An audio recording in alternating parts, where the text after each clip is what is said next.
Oh boy, and we're live. Fun! Hello, everybody.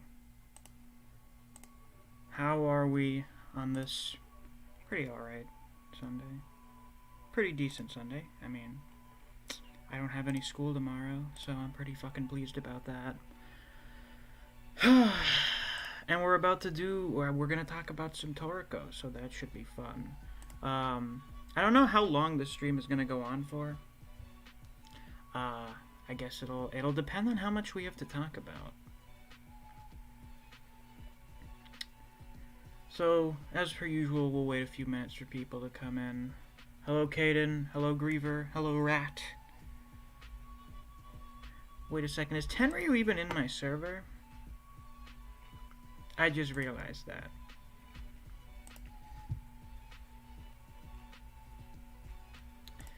I should probably invite Tenryuu into the server.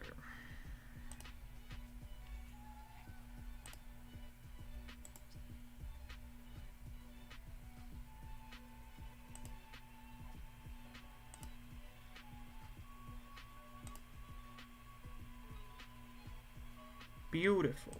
Yeah, we'll see if he clicks that.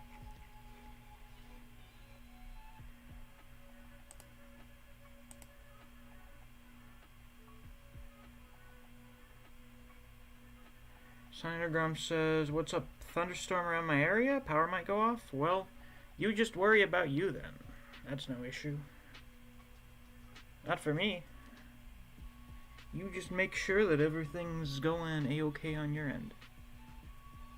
I also thought it was going to be done on your server, Griever, but I just invited him, so he can come over anyway.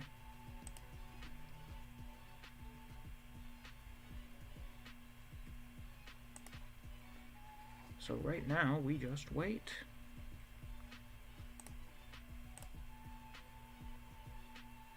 Hello, Moridan. It has been a long time. It occurred to me, just as you mentioned that, oh, I haven't seen your comments in a while.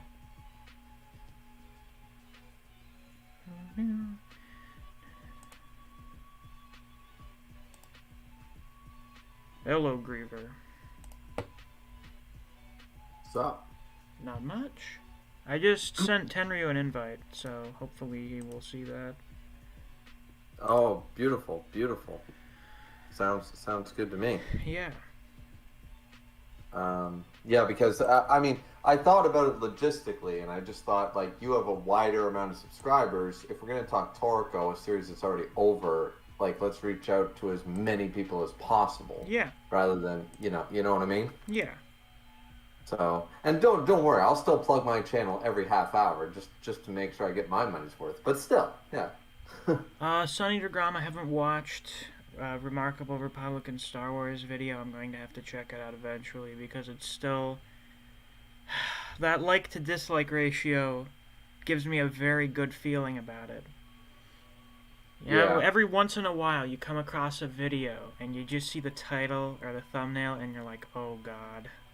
Oh no. And then you click on it and you see the like to dislike ratio and you're like, oh my fucking god. This has to be a gold mine. If I've got a little indication of that because I saw an interview with the Prime Minister of Canada on YouTube, and it had more dislikes than likes, and all he was saying is how proud he was of the Canadian people for sticking to the lockdown procedures in this unprecedented time, like every commercial ever. Yeah. And he was speaking political jargon, but all he was saying literally was, yeah, like the kids are finally able to go back to school, and here's our new update. And I think as Canadians we did a good job, and and for some reason there's more dislikes on that video than likes. Fascinating. And it's like, it probably got view bombed by people that don't like him, like anti-lockdown people.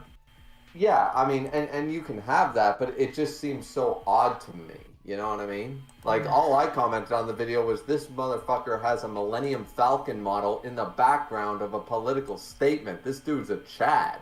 Okay? That is a pretty Chad. Was it like the Lego Millennium Falcon, the one that's No. It's like one of my old '90s models. He's got the old toy, like the super detailed one on the stand, and he has it on his bookshelf in his study. I'm like, that's pretty awesome. That's pretty cool. Yeah, Yeah, I haven't seen a world leader be like willingly like, here's an anime poster in the background It's while I talk only a about. matter of time now. Exactly, but right now, like he's a forward thinker. He's like, I'm not ashamed to like Star Wars. Star Wars the shit.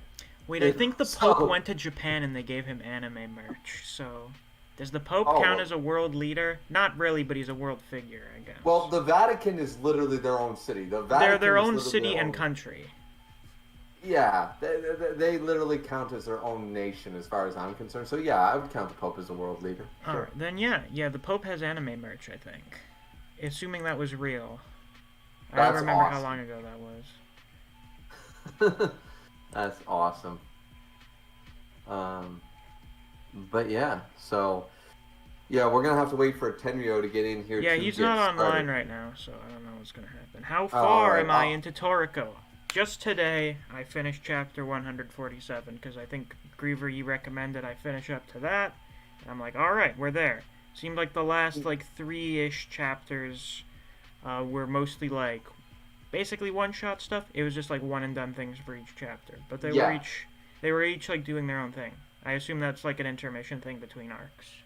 Well, one of the biggest problems with Toriko I find is they have these like massive arcs. Like you will remember like the Century Soup arc. That was Yeah, in hindsight, long. the Ice Hell arc was like really fucking long. It went from like chapter 60 something to chapter 97. Yeah, it was long, but then all of a sudden, in right before that, and in the middle of that, you have these like 5 arc stories. Like they're just going on an adventure really quick. Oh, we're grabbing an ingredient. Okay, cool. And then like no major stuff happens, no big fights. It's just like, hey, we're gonna do this now. And that's like so. When I said to end at 147, I just happened to look it up, and it was like, oh, 147 is the end of a 4 chapter arc. Oh, They call 4 chapters an arc. Like it's like, oh my god. Tenryu, I sent you a link to my Discord server. It should be in your DMs. You can join. Then when you join, I'll give you the podcast so you can join the stream PC. Oh, perfect, perfect. Tenryu's in here. I was gonna message him on my Discord just in case, but he's already in here, so he Yeah, knows. he's in the stream chat. Perfect, perfect. Glad to hear it. Glad to hear it because we have a lot to cover. Actually, as far as I'm concerned, We there's do. I plenty. don't know what to talk about, so I figured I'd just have you and Tenryu ask me questions. Well, yeah. Like, unfortunately, I managed to get up to chapter 106 of my reread Uh huh. before the stream started. So I'm unfamiliar what happened from basically chapter 100 to 147. If you could refresh me a little bit so I don't spoil anything, I'd be glad about that. I Last thing think I remember, Toriko was repairing his arm, and Komatsu was creating the Century I Suit. think he repairs his arm, then they get the ozone grass, and then you have the zebra Yeah, thing in the desert. I'm pretty sure that's what happens. and Skin says the main we problem. meet we also meet the IGO president, right? Yeah. What was his name? Ryu. His name is Ichi Ryu. Yeah, Ichi. Is Yeah, Ichi Ryu. He's Skin basically says the main problem with Toriko is the protagonist. Why? I like Toriko. Toriko is one of the best protagonists. What are you talking about? He's one of Toriko is one of the series where I like the main character more than a lot of the other characters. I mean, some people like if Skin might be talking about Komatsu, Oh, who is are you also talking about a main Komatsu? character. Like, I guess he's the He's Durantagonist. He's the secondary, or yeah, the secondary protagonist. So right, right, yeah. So there's a combination of that sort of stuff, but at the end of the day, oh, right. Tenryu may be in the normal VC right now. Tenryu, did you just join? I don't see him in here. Though for some reason, the moment we start a stream, everybody else wants to talk without us, Miss. Have you noticed that? Oh, wow. I feel so special. Yeah, it's like they really don't care about us. We got Rat and Koji and Faye and Ban. They're all talking without us the moment we decide to talk on stream. Like, How what a bunch of fucking posers. rude. Damn, 11 Rude! viewers and only 6 likes. We gotta pump those fucking numbers up. Those are rookie numbers. We gotta pump those numbers up twice a day. Tenryu, are you still in the stream chat? Check your Discord DMs. I sent you an invite link. Yeah, we need Tenryou in here because Tenryou is The only person I've ever met on YouTube, other than like King of Lightning, who I only got to speak to once, and it wasn't about Toriko. Who is Red Toriko?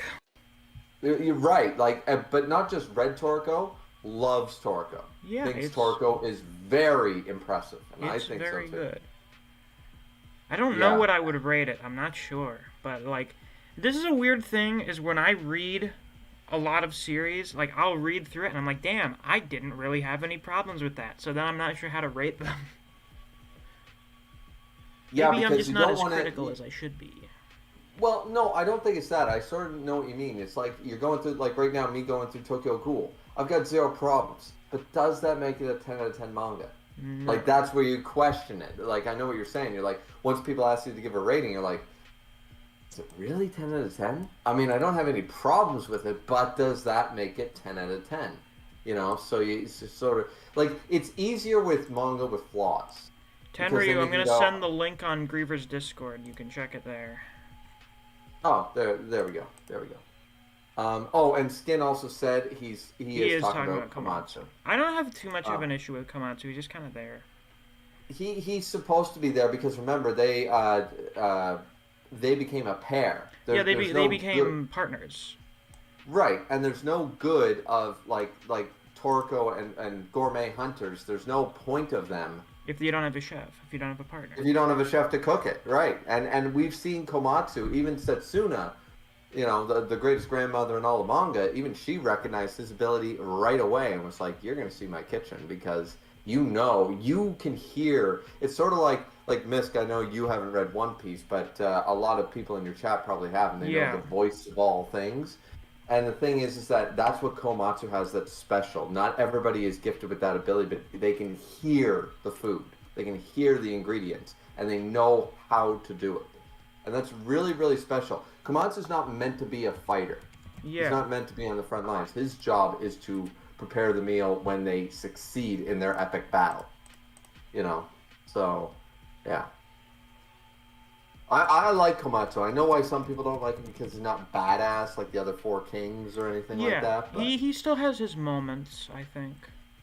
Yeah, like when he faced down the GT robot. Yeah, when he faced down Starjin, and he was like, "Damn, wow, you really are serious about your conviction. That's alrighty then, nice." Yeah. Right, Starjun even was like... Oh, it doesn't take you to the VC, Tenryuu. You have to join my server, and then I have the VC in there. Yeah, you have to join Misc Discord, Tenryuu, because we're not doing it on mine. I mean, I suppose we could, but we're just doing it on Misc because it's easier. That's all.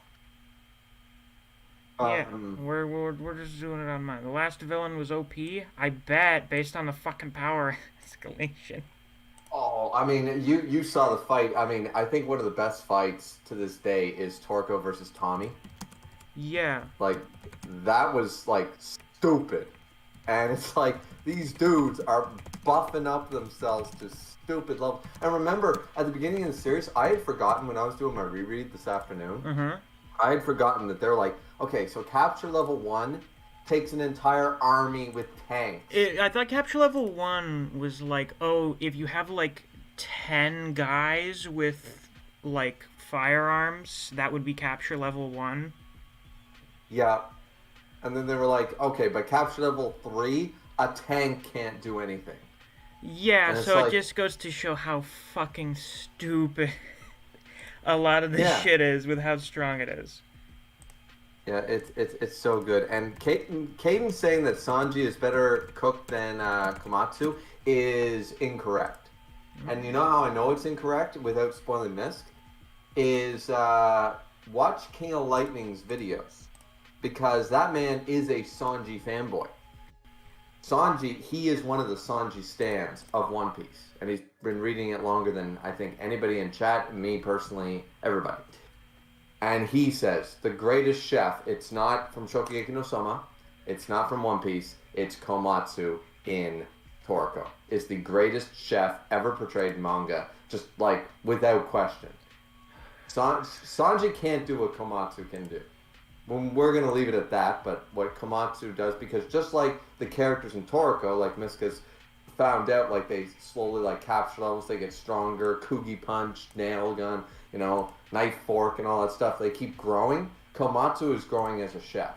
Griever, I think we need to just do VC in your server because Tenryuu's having trouble joining. Oh, all right. Well, just move over here. We'll just jump over to mine then. That's easy enough. All right then, Tenryuu, hop on in. Yeah, Tenryuu, jump into the general one. On my Discord, you should be able to jump in there, no problem. You've done that before, so it's all good. Skin asks, who's your favorite Toriko character? If I had to pick one, because I hadn't really thought about it, because what happens like every arc so far where they introduce a new character, I'm like, damn, this is a really cool guy. And then every other arc, I have that same reaction. Yeah, I remember you really liked Match. I liked Match a lot. Yeah. But if I'm thinking about where they can go with the character and what I like with the theming in Toriko, it may be Tepe. Ooh, great choice. Yeah, we hear you. Hello, Tenryuu. Welcome. Hello, guys. What's up? Not much. Not much. I'm glad you were able to join this as the only 3 people that ever read Toriko. The only 3 people in this server who've read Toriko. Yeah. Right. Let's put it this way. People have not talked about this series for years, so we gotta be like Thanos and say, all right, we'll do it ourselves. We'll do it ourselves. You see, Griever, this is the benefit of knowing a channel before it gets big. Because I remember you were one of the people who would mention Toriko all the time. Where did I actually hear of Toriko for the first time? It was either you or King of Lightning mentioning it in some video. One of Probably. you two. Because King of Lightning actually got me into reading Toriko. So, because I was watching this is before like Joy Boy and Roger's Base and all those people. I was watching Tekking and King of Lightning. As sort of my first anime YouTubers, and they were the ones that basically, both of them, actually Tekking also always called it the Big Four. He agreed with King of Lightning. Tekking himself, when he was doing his old Bleach reviews, and back in the way back, he was doing Naruto and One Piece reviews back in the day. Now he does One Piece, of course, again, but he actually was also like, it should always be the Big Four. Toriko is just as good as One Piece, as Bleach, as Naruto. I don't know why they call it the Big Three, because it's the Big Four. So. I mean, the problem with the Big Four is that Toriko was nowhere near as popular as the other 3, and it didn't have an impact on the culture of the anime community the same way the other 3 did. Toriko was just too niche of a series, honestly. Sadly, but it's the truth. It was too niche. Not a lot of people took the food theme seriously. Yeah, like it's how I was just thinking about it earlier. And like a world where everything is about food and you can basically eat fucking everything. Like Toriko's candy house. It's almost like something a little kid would think of. It's like a little kid concept, but then you had like an actual artist/author take it and turn an entire series out of it. Which I want to say right now, do you not love the amount of detail that art style, like that is done in Toriko Misc? Because some of the, not just like the as you said, like little kid stuff, but the fact of the matter is that when he wants to do detail, holy shit. Oh yeah, he has. Okay, so the 2 things. What's the mangaka's name? Mitsutoshi Kuro. Yeah, Mitsutoshi. Mitsutoshi. Okay. There are 2 things that this guy does really well. No, there are a few things he does really well. Mm-hmm. First of them is he does really good spreads. Like holy shit, very good like environmental spreads. The other thing, which is one of the 2 most important things in the series, is stupid hype bullshit. Stupid spiritual pressure aura hype bullshit. That Setsuno thing is still the most ridiculous shit I've ever seen. It's the most standout thing I've fucking read in the series so far. Okay, let me just say this. And the third thing. How far are you with Toriko? As of right now, I have finished chapter 147. Okay, if that's the chapter, like, I don't remember where it ended off. It ended with the chicken beast thing, where Toriko buys like a plot of land for the chicken beast. Oh man, I love that chapter. That was a pretty good chapter, so yeah. We're not even into the end of the free time skip. All right, so let's just leave it at the chicken tiger thing. Yeah, there's no gourmet world yet. Yeah, we haven't gotten there yet. And the last thing, which is the other really important thing, because there's two sides to Toriko. There's the JoJo Fist of the North Star side of Toriko, and then the other side of Toriko is the I don't know what anime to compare this to. What's a big cooking anime? Food Wars?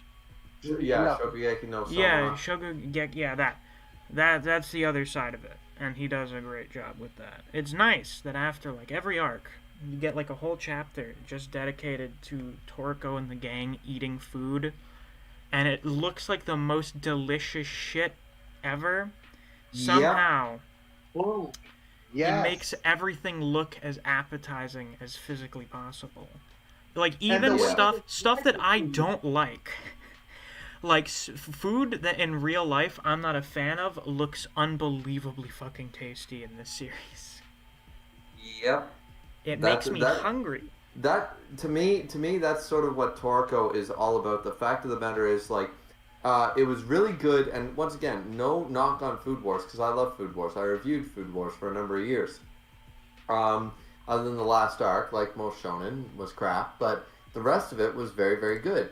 They went with foodgasms, and the art style allowed the foodgasm thing to be the main thing. But it almost got old. With Toriko, it never gets old because he always finds a new way to make the characters experience his food. Like, you're not going to see when they eat the rainbow fruit versus the BB corn versus, the jewel meat. They're all going to be completely different reactions, different facial expressions, different, the nervous system is attacked this time, and then it's the heart, and then it's the lungs, then it's the face, then it's the blood vessels. Like, it's always something different is affected, and it's always unique to the food. Unlike Food Wars, which does a standard, okay, this food is really good, foodgasm. And it's always foodgasm. Yeah. There's no difference there. And I think Toriko is superior in that way to Food Wars. I love Food Wars to death, but I think Toriko is the pinnacle of cooking manga. Listen, if you gave me an option between two cooking manga, where one is everyone comes every time they eat the food, and the other one is it's a fucking battle manga, but then they eat food in between every arc, I think the choice is very obvious for me.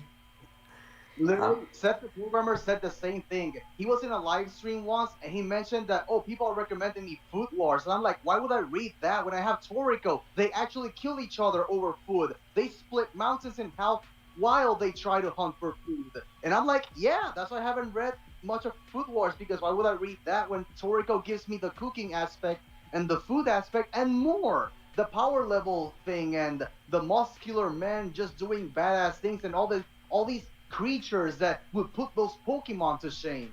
Like, come on.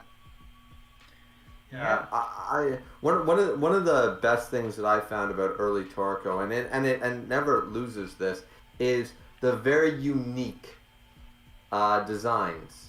Yeah, I would say the monster designs are all very unique. Because I think it's, once again, a lot of it is kind of like that thing where it's like, what if you took something... Have you ever seen where someone's like, oh, I took like my 3-year-old kid's drawing, and I'm a professional artist, so I'm going to do my rendition. And I turned it into something? Yeah, it's like that.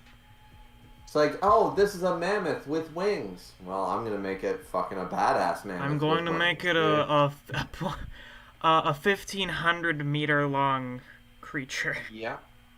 And I love every single aspect of the monster designs, because they never get boring. They never get old. There's always another badass, And even the silly, like, as you were saying about, like, the candy house, it feels a little childlike, but it suits the manga. Yeah. I love the freedom. It you know what? The one it reminds me of, more so than, like, Naruto and Bleach that are supposed to take it more seriously, it reminds me of One Piece. and the ridiculousness of I One was Piece. thinking of that as before the stream because I was thinking of the childlike thing, and I'm like, yeah, you have like islands made out of food or whatever. I'm like, wait, isn't that a thing in One Piece where you have like a whole fucking candy island or some And shit? Oda actually, they're friends. They're actually longtime friends for like the last 30 years. Oh, nice. So they actually are, and I see the fun loving, the ridiculousness. You know what? And like in a non-manga sense, it also reminds me of like the chapter.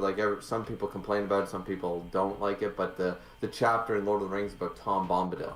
It doesn't make any sense as from a narrative perspective. It's just silliness for the sake of silliness. Oh, this is a completely off-topic thing. I tried reading Lord of the Rings one time. Like, I've watched the movies. I love the movies, so I tried reading the books. I could not get into that shit for the life of me. He is too descriptive about things that are really not that important. Like, you'll spend like 5 pages describing them walking through a meadow. Yep, he explains, but you know what the great thing is that no two lines are alike in any of the books. I guess. Like, he's not rehashing. And I know because actually my mother reads Stephen King like 3 books a day. No problem for her. She can't read Lord of the Rings. My father, who is big into Lord of the Rings, who got me into Lord of the Rings, he was reading me actually from the original 1954 copies. Oh. And he was reading me Lord of the Rings when I was a kid because he loved the books and he could read the books. But it's not about being a good reader. You need to be able to immerse yourself because his job was, this is long before like TV, remember?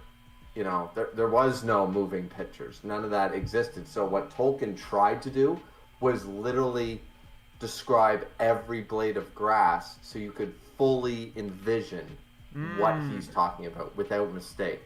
And it was nowadays, writers don't need to do that.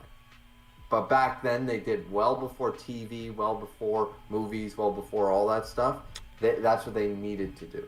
Oh, I read The Hobbit. I remember reading The Hobbit, and that was kind of a slog, but I got through it. And then I tried reading Lord of the Rings, and it didn't work. I think I may have to try something that I never fucking do. If I can find like a fucking half-decent audiobook for Lord of the Rings, maybe that would actually be a better way to consume it. Believe it or not, one of my best friends, that's how he got through it. Really? He read The Hobbit. He did the same thing. He couldn't do it, so every time because he drives a lot for work, he's a serviceman. So yeah. And he would just put on a chapter. He knew, all right, I got a 25-minute drive. The chapter is apparently 22 minutes. And he would listen to a chapter, and that's how he's never actually read Lord of the Rings, but he's heard Lord of the Rings. So it actually worked for him, and now he's so invested because he loves Lord of the Rings so much. He wanted to know what I knew because I was always the expert. You know, I'd sit down with his family, we'd be watching the movies, and they would ask like questions, and I'd be like, well, in chapter this, that, and Fellowship, this is why this happens, you know? So, yeah. It actually, and then he got more interested, and he boggled down and read the appendices and stuff like that because he's just so curious. And I know, Misc, you love Lord of the Rings, so... Yeah, I'm a big fan of it. I haven't read the Silmarillion, but I have looked into, I've researched the lore for the world. And I'm like, damn, this is pretty fucking interesting.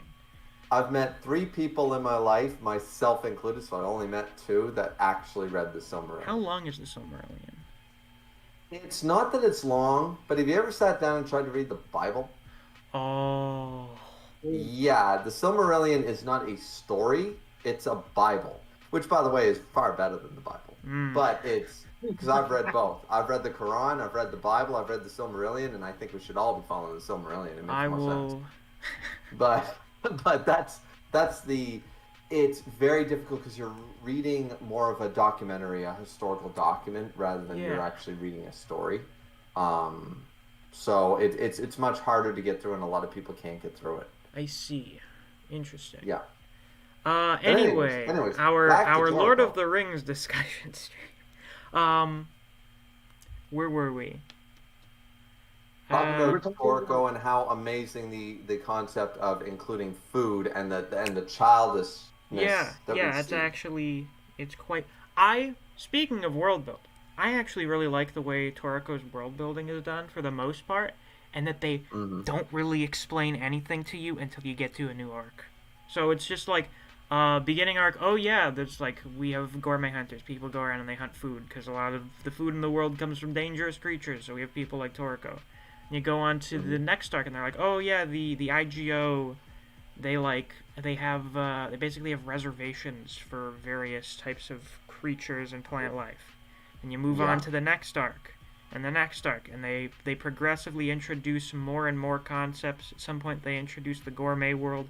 This seems to be a thing in a decent amount of manga, or at least manga that I've been looking into recently, where you have the human world, which is like the normal world or whatever.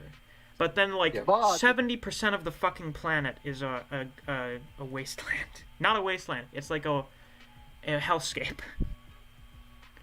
Run over by fantastical creatures.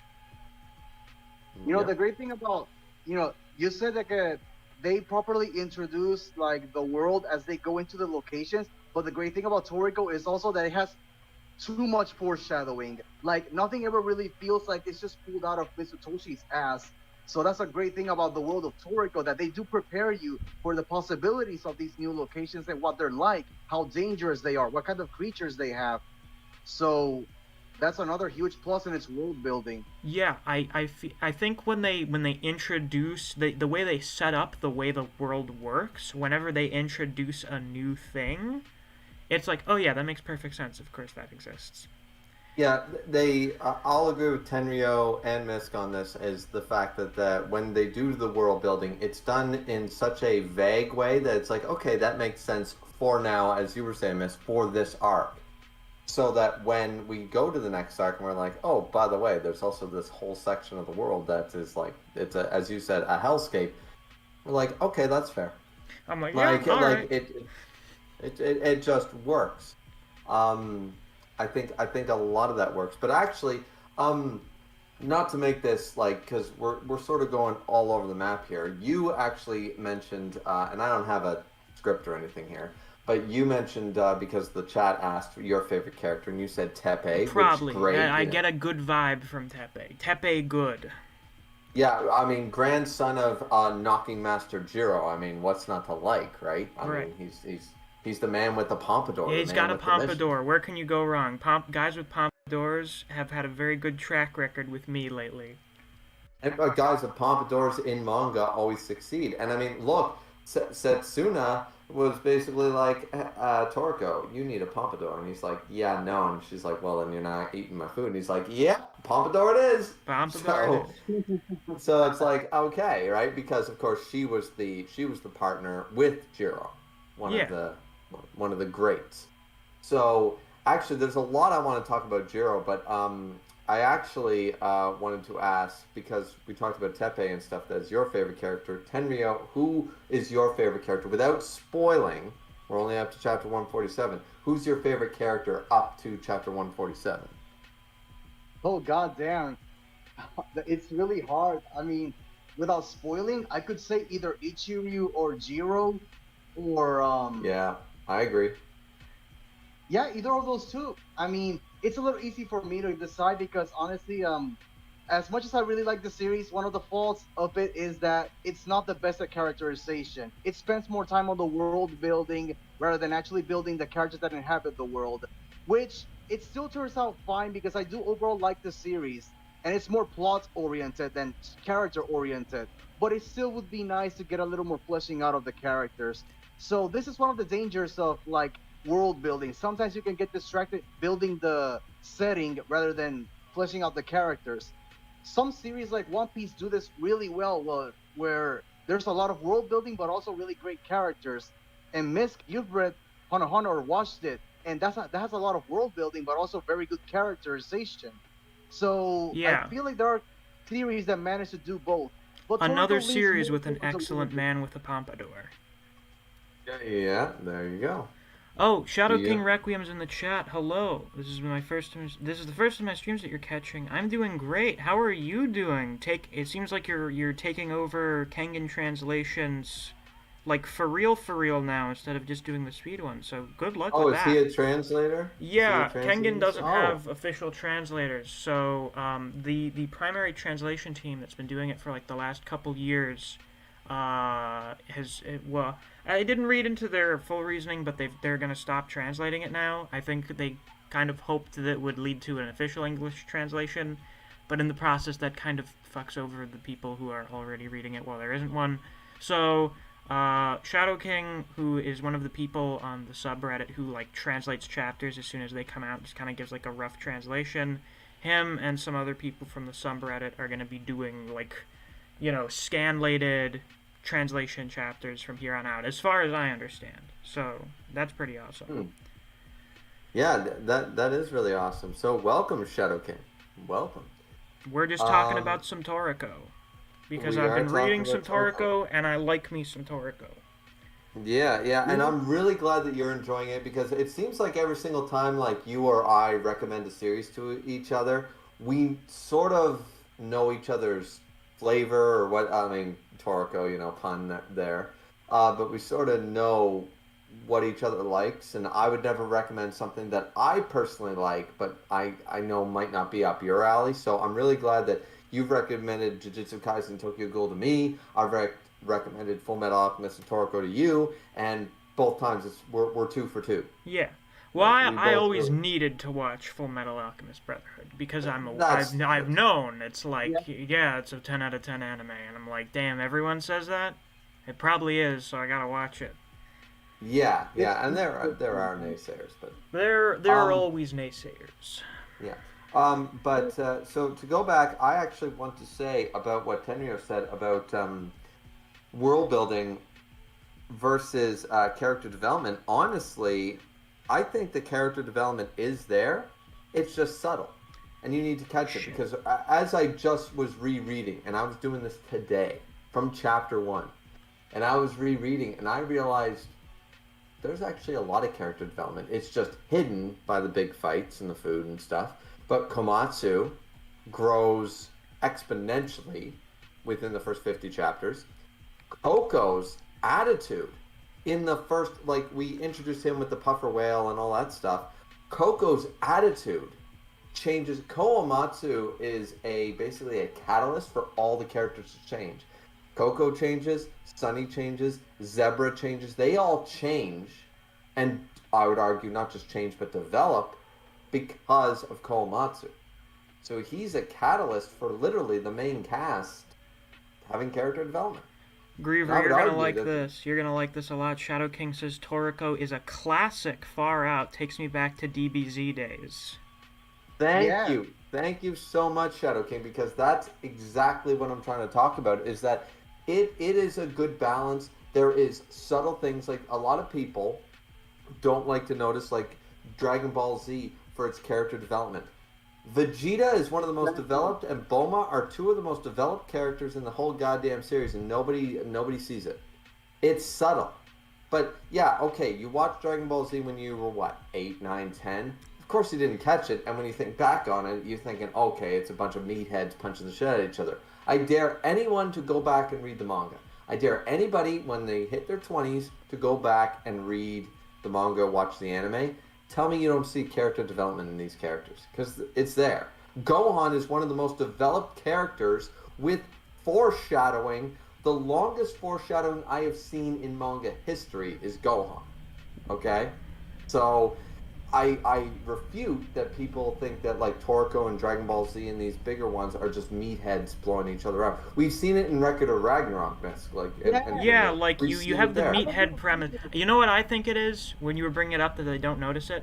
This is what happens with a lot of battle manga, is when you have the meathead premise, a lot of people come in that are like meatheads. So they don't... What was it? I think it was a meme I saw. It was like, don't mess with us Dragon Ball fans. Was it Dragon Ball fans we can't even read, or we don't even watch the series? I was actually gonna say that, because I've already debated 2 people who told me straight out that Regular Ragnarok has no substance. There was one guy who said he went up to the Jack versus Heracles fight, and he told me, hey, you're trying to find breadcrumbs where there are none. There are no themes in the series. And I'm like, are you a fucking idiot? This man is not reading. He's not reading. Right. You're not reading, because I would argue, even like what Tenryuu is trying to say right now, is I would still argue that it might not be the best meathead fight in the series, not the most badass fight in the series, but the most substance fight in the entire series is still Jack versus Heracles. Whoa, without question. There's no doubt about it. Without question. Because the fight is almost all substance. It's mostly a narrative-based fight. Yeah, that is the least... You know why people don't like it? Or they rank it below, like Adam and Zeus, or right now the current one, Buddha versus Zerafuku, is because it's not for meatheads. Jack versus Heracles was the fight with the most, like, substance and like, read between the lines narrative. And that's why... And we have, as you said, Miss, a bunch of meatheads reading it that don't get it. They don't like see that. They don't have the highest reading comprehension levels. Yeah. Like, it's what I've been trying to say. People are divided into, like, two extreme camps. Either something has to be a high-art masterpiece or just mindless entertainment. And I'm like, no, it can be both. Regular Ragnarok, I'm not going to say it's, like, the most artistic thing ever, but it's not mindless. You can be in it for the cool action, but there are, like, themes in there. There are subtleties in the characters, and their interactions do say something about the characters. Like, you look at Sasaki Kojiro versus Poseidon, there is substance. He's representing self-improvement, another is improved. He's representing perfection. How can you say after reading that fight that Record of Ragnarok has no substance? Listen, you're not paying attention. I was gonna make a connection with that fight to one of the big themes in Toriko, which is like it's gratitude, being thankful for what you have, you know. I'm very grateful for this meal. Still, I've mentioned on multiple occasions that Kojiro versus Poseidon is like still my favorite fight in Record of Ragnarok, and a lot of that is mostly the last chapter of the fight, which I think is still the longest chapter in the series. They gave like 100 pages for it. It was a long ass chapter. And a fucking amazing chapter. People can be so lazy when it comes to reading manga. Like, just because you're not paying attention or ignoring the material doesn't mean it isn't there. So the same thing with something like Toriko. Just because it's a bunch of muscular people fighting doesn't mean it has nothing to say about humans. Actually, Shadow King is bringing it up to summarize what we're all saying right now in the chat. He said you only realize characterization of these characters in the older shonen manga once you grow up, and then you check it again, then you see the depth, and you realize, you know, it wasn't just this and that. And I feel like a lot of people that watch Dragon Ball Z, watch Pokemon, Sailor Moon, like grew up on the 90s anime, they don't understand that there was depth to the characters. Yeah. They see it as a beat 'em up manga, because a lot of manga today, I could argue, tend to lean towards that above characterization. And then they either sacrifice world building, but the older generation, the older manga, did not do that. You know, like when we have Toriko and stuff. So, to go to my favorite character, which once again I agree with Tenryuu completely. Ichiryu and Jiro are two of the best characters in the manga, and that's not spoiler. I love them right like when we first met them. They're awesome. But if I had to pick up till chapter 147, I think Granny Setsuno's really up there for me, but I think honestly I would pick either Zebra or Toriko. I love Zebra. Is such a badass, but he's literally the Shadow the Hedgehog. He's the Vegeta of the group. He's the, you know what I mean? And I have always resonated with those characters, and he's really fucking cool, and I just really, really like him. And I love Toriko. Like, I love all the characters. That's a great thing. I don't think there's a single bad character in Toriko. Not that I've noticed. Not any important ones, at least.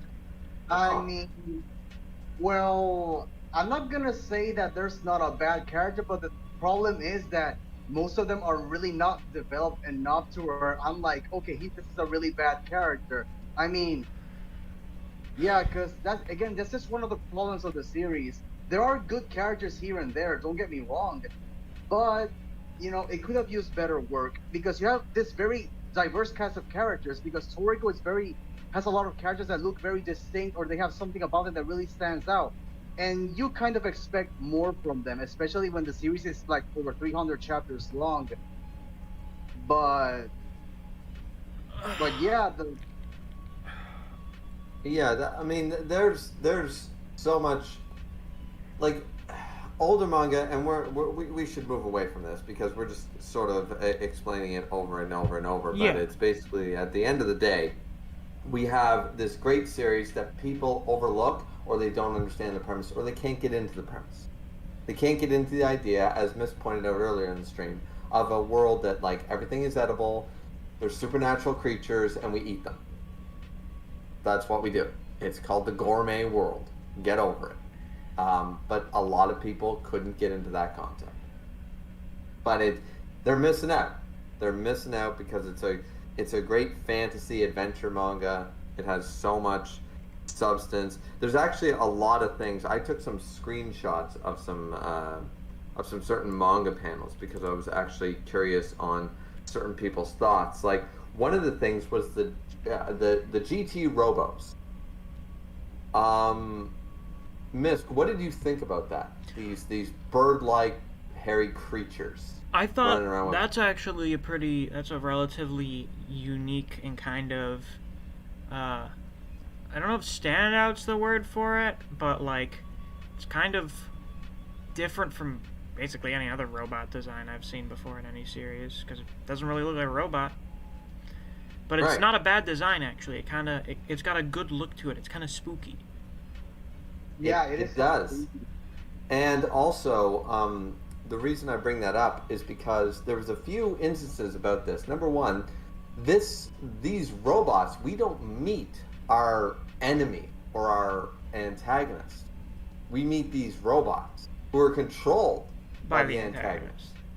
But we never really meet the antagonist. I mean, we see a couple of scenes with them, but overall, that has been, as far as we're aware, our enemy for the first, like, almost 100 chapters. I think, who do we meet first from Gourmet Core? I think we mean Grin Patch after the Jewel Meat Park. So that's like the first Gourmet Core guy you meet in person is Grin Patch. Yeah, and then we see the table with the chefs. We see Starjun, though he's covered in a mask. We see the head chef. We see a lot of them. We see Tommy Rod. There's a group that we do end up seeing, but that's our first indication for the first few arcs is the GT Robos.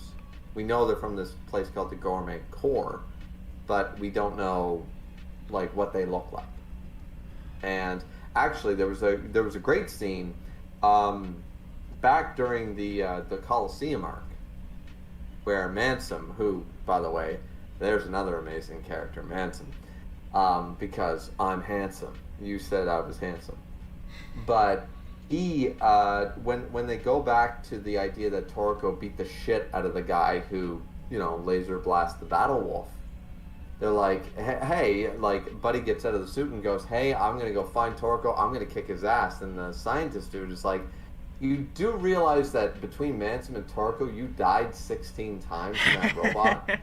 The only reason that you're alive is because you were that robot. Like, you would have died 16 times already. So you didn't win shit. They killed you. Like, too many times to count. Oh, that's the shit. That's the kind of hype shit. I'm like, you would have died like more than a dozen times by now if you were actually there. Yeah, and it only gets even better from there, Miss. It only gets better from there. I mean, the best one so far has been Setsuno with, what was his name, Alfaro. Put those away. Oh, Alfaro.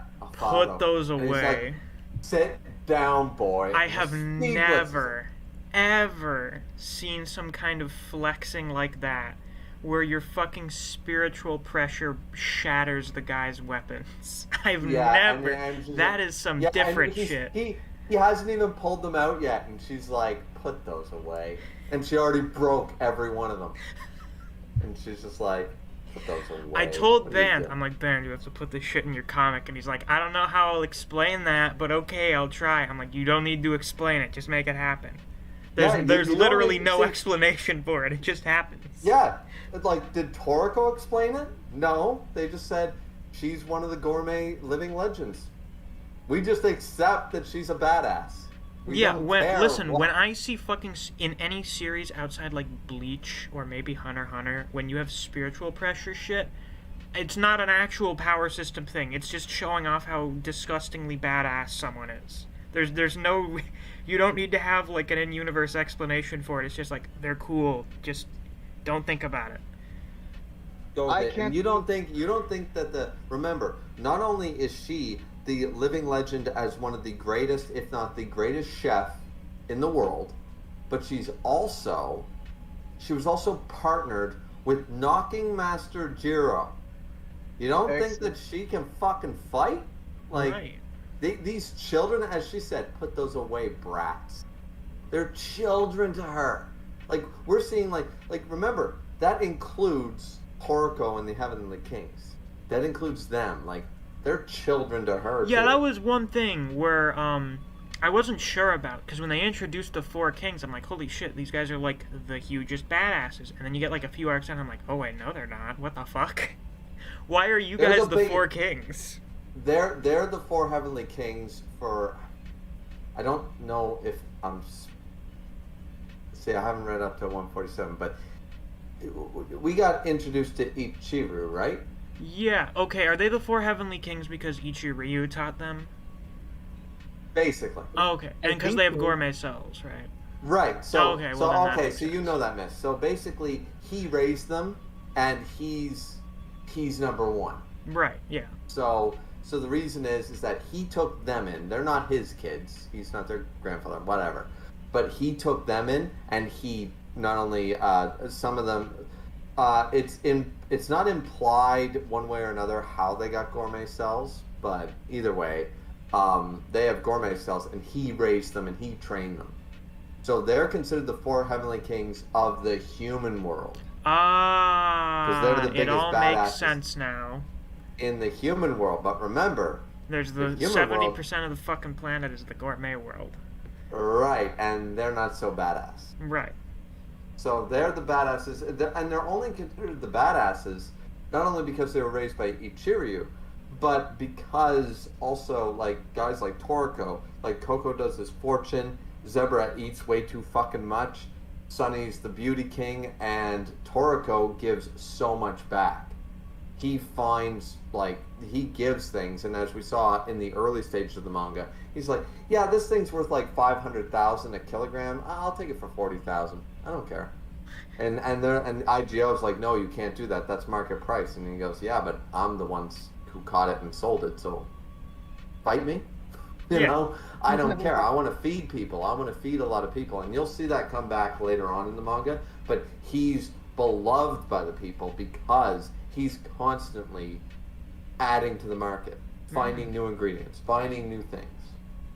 And that's and we're seeing that throughout that's why it's not a spoiler, because that's what he has done from chapter 1 until now. Yeah, it's basically Toriko goes and gets food for people, or he eats the food most of the time. But you know, he gets food. Share it.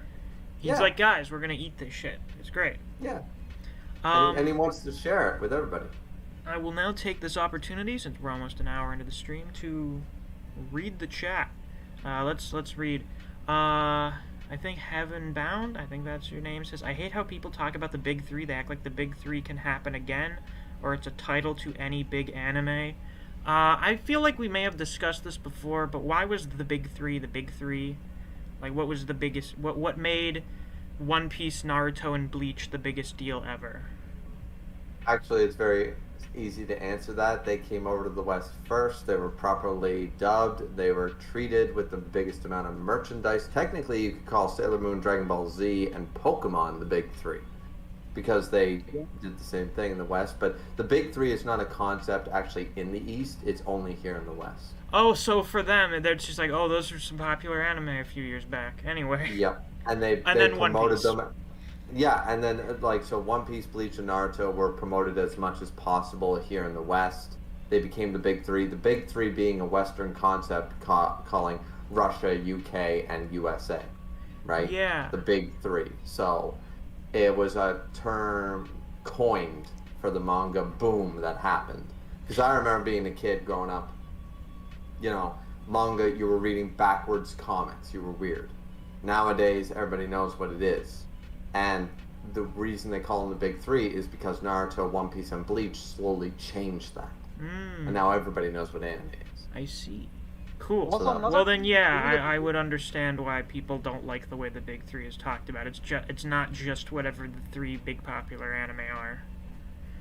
Right. Yeah, and the common theme with the big three is that all of them were like seen as the successors to Dragon Ball. Literally, all three of them have been compared with Dragon Ball. Like, for example, Naruto, the main character is very similar to Goku, and yeah, it's just Ninja Dragon Ball Z. Bleach was like Dragon Ball Z with swords, and like Luffy is like Goku, so therefore One Piece is like Dragon Ball Z. Guys, so every fucking shonen protagonist is like Goku. He is the textbook shonen protagonist. And actually, they do have that meme that shows Goku. It's supposed to be the Naruto photo, but it's Goku sitting there behind Luffy, Ichigo, and Naruto.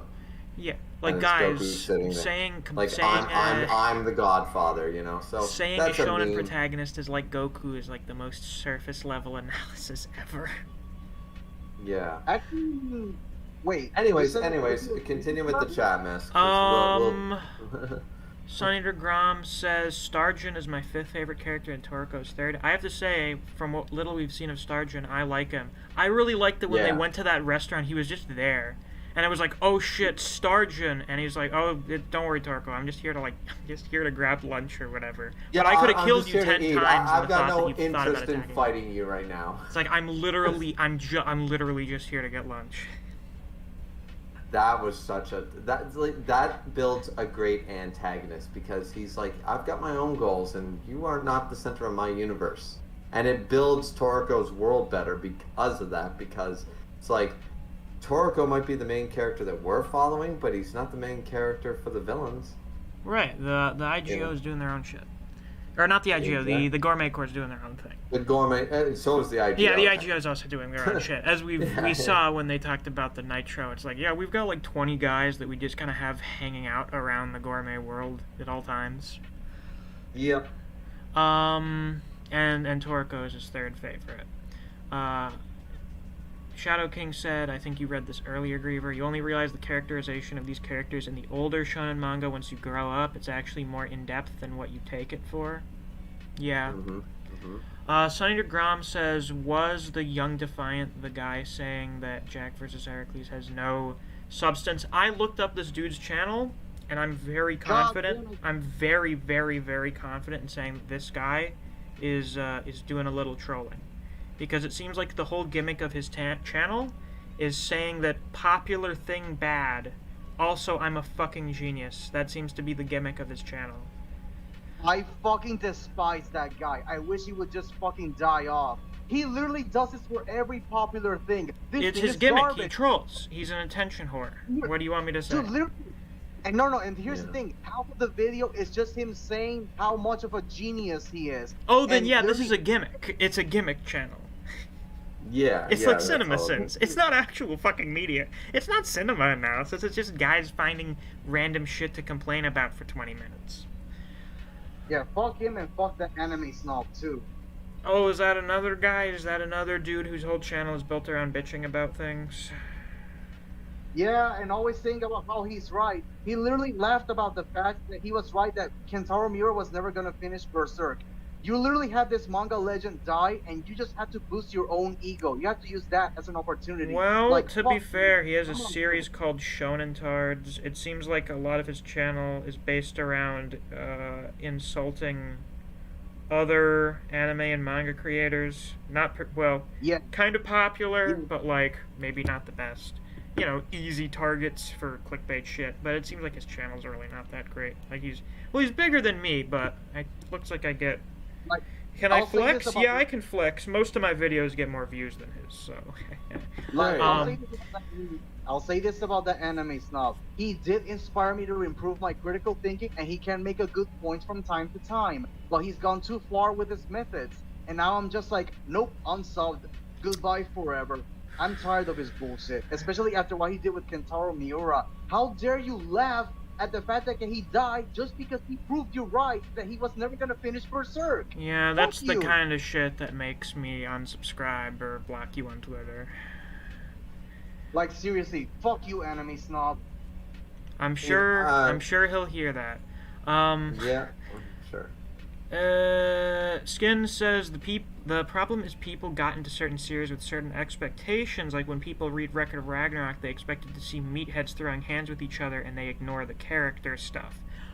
For me, what I do is I go into it expecting meathead shit, and then am very pleasantly surprised when there's actual character depth, because I can read. Yep. Caden says, have you noticed that Sasaki is the only human that chose the god he was going to fight? Oh yeah, I guess he is. Well, that worked out pretty well for him. Shadow King says, I agree that Jack vs. Heracles had the most substance in terms of motivation, ideals, and narrative, but my favorite in terms of pure action and passion has to be Zeus vs. Adam, a classic favorite. Yeah, I mean, once again, I would argue that those are the two best fights, and sometimes I stack one above the other. So.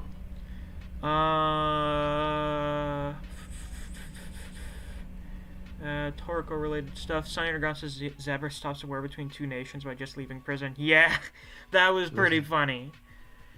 Yeah. That's a big flex where you go around and that's they have to have a forecast dangerous for where Zebra is. Zebra, and I hate that so many people call him Zebra. That's what I called like, him at first, but then you were like, no, it's Zebra, and I'm like, all right, that works. I guess. It's Zebra. And sounds better. So. Yeah, it sounds so much more badass. Skin says, in all honesty, the big three should be called the big three of the 2000s. Yeah, that's actually pretty accurate, because that was actually the prime era, because Naruto and One Piece came out in the 90s, Bleach was in the 2000s with 2001, but still their prime era was in the 2000s, so it's actually pretty accurate. Well, then what would be the big also three? Also the West. Yeah, of the West. One Piece was not here in the 90s. What would I was here in the 90s and it was not here. Then what would the big three of the 2010s be? Like, when I think of big anime from the 2010s... Fairy Tail, One Piece, and... Probably My Hero. My Hero is one of the few anime that I see a lot of merch for around when I walk around. Yeah, you may not like it, but its popularity is kind of undeniable. Yeah. Honestly, 2010s, I'd say My Hero Academia, Black Clover, and I can't think of a third one. One Piece doesn't count because it's old. No, One Piece doesn't count because it's a permanent feature of the landscape. One Piece is just always around. People so you're like like everything, Fairy Tail, not including One Piece. So many people hate Black Clover and My Hero Academia, so I feel totally justified saying Fairy Tail. Fairy Tail is one of the biggest fucking sellers in the West. Like, it sells stupidly. Well, we'd have to take a look at the sales numbers, and we'd decide who is the big three of the 2010s. Yeah, it'd be right now. It'd be Demon Slayer, Attack on Titan, and fucking I don't know, One Punch Man probably. I feel like we should just count like weekly Shonen Jump stuff. I think so too, because that's all based in animation. As Misc, you and I found out with the Demon Slayer sales, they were gonna cancel the fucking thing. Allegedly. Skin says, yeah, but CinemaSins at least points out legitimate and funny problems. Young Defiance is just trash. Yeah, I can tell from looking at the guy's channel, I would probably just get... probably, as is the intention, I would just get infuriated from watching his shit.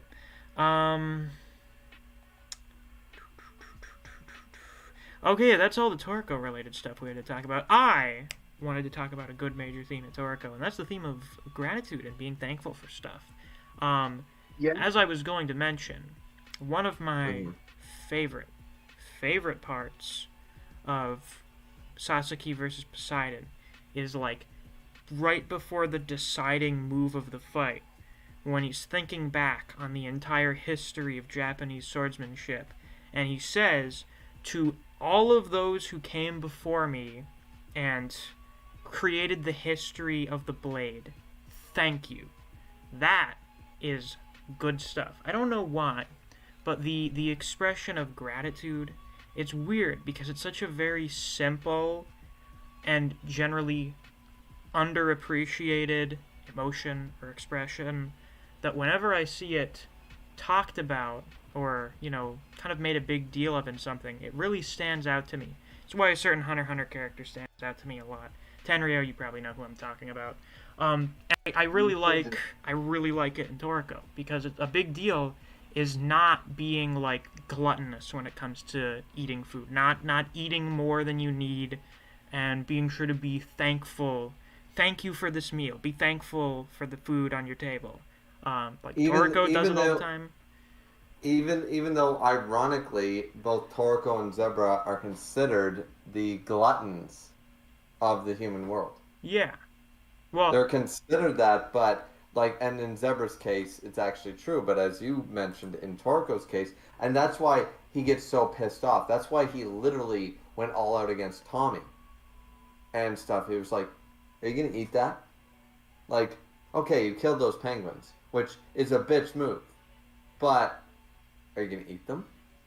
Then why did you kill them?" And that's why Yeah, Toriko is always about knocking like troll kings and this, that, and the other thing, because it's like, I like, if I'm not gonna eat it, why am I gonna kill it? Like, there's no that's point. That's senseless. That's wrong. And all the kings feel that way. That's the crazy thing. You notice Coco does the same thing. Sunny, even like when Komatsu first met Sunny and stuff, and he saw the thing, and he said, "Look away, Komatsu." And he said, "What do you mean?" He goes, "Because I am so beautiful, I don't want you to see the expression on my face right now." Because he was fucking furious what the GT Robos did. And he goes, "I'm gonna go kick the shit out of the Gourmet Course right now." Like, he had, because he was like, "This is not beautiful." You know, like, they have their own reasoning behind it, but at the end of the day, all of them are thankful for the food they eat, and needless slaughter is against everything that the Four Heavenly Kings believes. And it's an absolutely fantastic concept that you have these four characters with varying different personalities, but they all believe this one core fact. And I think that's Ichiryu installed that in them. That like like wasted food and stuff is very really sad, but never needlessly kill unless you have to, because like that's a meal for somebody else, you know. So why are you killing it? Why are you destroying nature? And we actually saw that with your favorite character, Miss. We saw that with Tepe. yeah, I think that's When part of why I like Tepe so much. Yeah, because we saw him in his flashback. Because Toriko asked him, said like, "Listen, I know this dude, that the guy who smokes a lot is a badass, but I mean, knocking Master Jiro, like, why the fuck wouldn't you learn from him?" He's like, "Well, I did when I was a kid, and then we went to this like place that my grandfather loved." And it was a barren wasteland with no food and all skeletons and all bones and stuff. And he goes, he was a lazy drunk who didn't really give a shit and was always happy. But the expression I saw on his face, I didn't like that. And from that day on, like, literally the reason he's a gourmet preserver is because he saw how sad Jiro was. And that's he a really wants. good example. Exposition done right, because Tepe is explaining why he became a Saiseiya, but he's fleshing out his character in the process. And I'm like, yep, that's the kind of exposition that we needed more of in this series, where somebody explains something about, I don't know, a backstory or the world, but then it reflects on their character, on how they feel about it. So Tepe's flashback was actually like one of the best examples of that in the series. And So I get why Misk likes him so much. Well, I was just gonna argue because Tenryuu, you've been saying that now like twice. That's your second time saying that. It's like we needed more of that. I feel like every single character that was relevant, we got that for. I really do. I feel like all the main cast, everybody got that simple understanding that if you read the manga as an adult and you read it, you get it, and it all makes sense. They don't need to develop, like, not every character needs to start out as a blank slate and move into becoming a great character. Some of them start off as great characters already, and then we learn why they're great.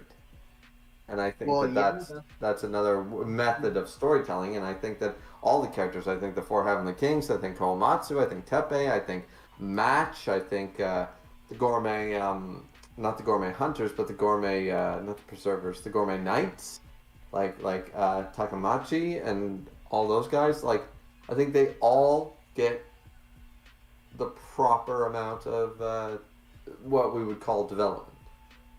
It might be in flashback, sure, but like it's okay when you're starting a series and you have a bunch of like 25-year-olds. It's like, listen, none of these guys are going through puberty right now. They've already developed, and we need to see their development in flashbacks. They weren't a blank slate up until 25. They've already developed, and we need to see how they got the way they did, rather than the other way around. So I was always totally fine with it. Oh, right, Toriko's You know, another shonen without a teenage main character. What do you know? And look at what it benefits from.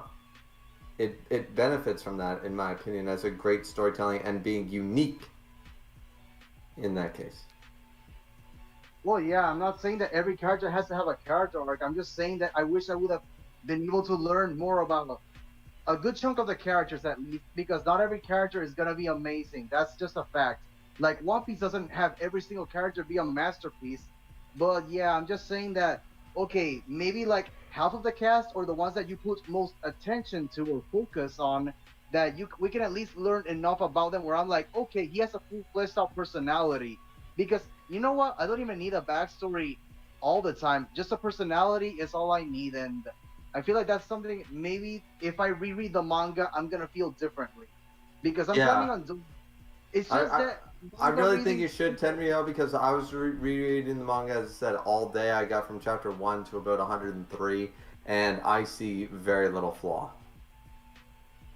So I think you really should give it a chance again and read it knowing that you're looking for it, and you'll be able to read between the lines, and you'll see it a lot better. Yeah, I am going to. It's just that, reading manga digitally is such a boring pastime, honestly, most of the time. I don't mind it. That's probably because I started off doing it. I mean, I have my copy of Chainsaw Man Volume 3, my first physical manga volume, and rereading through that, it was a very different experience. All the art feels much more engrossing when you're able to hold it in your hand. Absolutely. Yeah. I mean, I have like several Magi volumes and several Vinland Saga volumes, and I love reading them tangibly. Like, I'm actually holding it in my hand. I don't have to scroll down a digital screen and zooming in on the panels just to understand what I'm reading. I like being able to capture entire manga pages in my field of vision. So that's why reading manga digitally, to me, is so bothersome most of the time. I just lose interest quickly. Yeah, I gotta pick up those Berserk Deluxe volumes when I have the time and means. Those things are built like the fucking Bible for a reason. I gotta get those. That's right. Actually, Misc, next thing I want to ask you about is what did you think about the moment with the Battle Wolf? That was really good. That was a really nice moment. That you mentioned it got ruined in the anime. It did, but I reread it.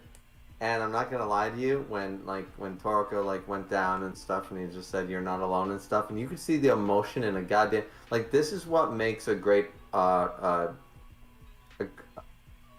great mangaka, is that they can draw an expression on an animal's face.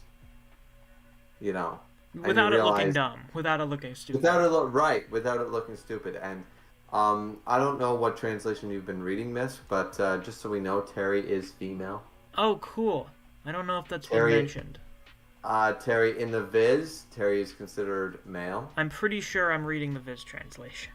Okay, because Terry has been referred to as come here boy and stuff like that before, but Terry is actually canonically female. Cool. It's not really relevant for the rest of the series. But, oh boy, we have Jujutsu Kaisen debates going on in the chat. We'll get to that later whenever we're done talking about Toriko.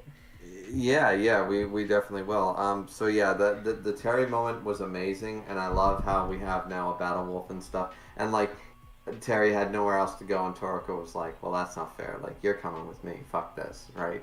And I was just like, that's so...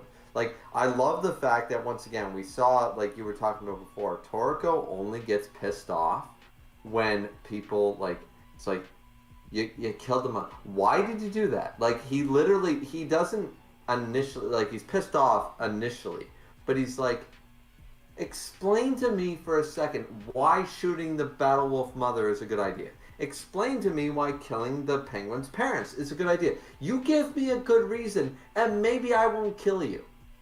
But why did you do that? His response is always, why did you just do what you did? because if you don't have a good answer for me, I'm gonna kick the shit out of you. And then the GT Robo, like I laugh in the Coliseum. The Coliseum was so good because Manson was ready to be like, I am going to pulverize that thing, and he's like, wait, I feel something more deadly, and he looks at Toriko and he goes, yeah, all right, I'm gonna sit back and watch this happen because Toriko's about to kill him, and Manson did not care. He's like, yeah, I can do it because I'm Manson and I'm one of the strongest people in the verse, but I'm just going to sit back and watch Toriko beat the shit out of this fucker because I can. He's way more pissed than me right now, and this is going to be a fun show to watch. Where's the popcorn? So I love that aspect, and he even goes like, oh, you're going to hunt me, Toriko? And he's like, you're not worthy of the honor of a hunt. I'm just going to kill you. And I'm like, yes, this is what I'm talking about. Toriko mad.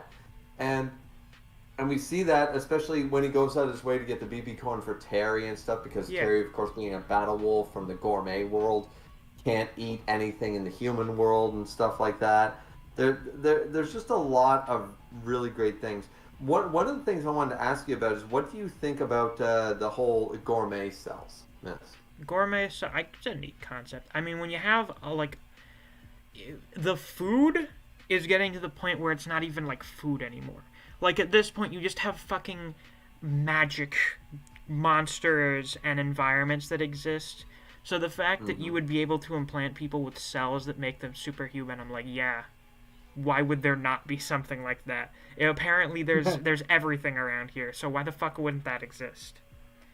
Yeah, and there's a complete concept that, once again, the whole gourmet cell jellyfish, right? Yeah. Found by Acacia years ago, like hundreds of years ago, and then they started implanting them, and that's why these people are so strong. That's why Manson, that's why the president, that's why the four heavenly kings are so strong, because they all have gourmet cells. Hence, that aura that you were talking about previously, like that spiritual pressure with a manifestation, like, you know, they're gourmet cell demons. Yeah, it's more like they're monsters than they are human.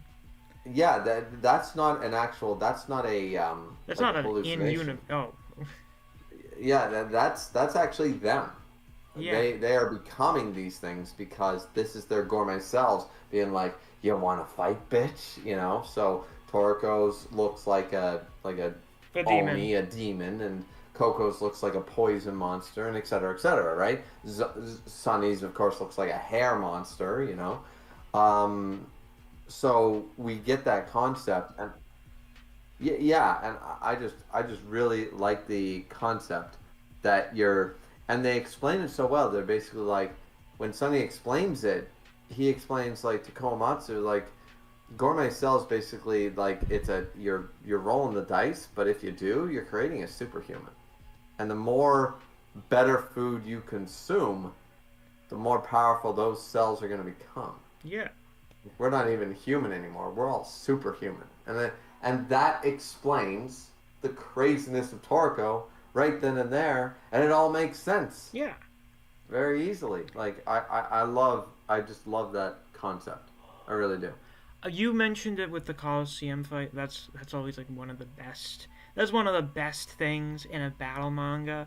Someone's like, I'm not gonna fight you. I'm gonna kill you. Like, what's about to happen right now, you won't be able to classify that as a fight. Because it's just going to be me beating you to death. And you not really being able to do much to me in return. And you got that with the Tommy Rod fight, too. God, that fight is so fucking good. You got it with the Tommy Rod fight, too.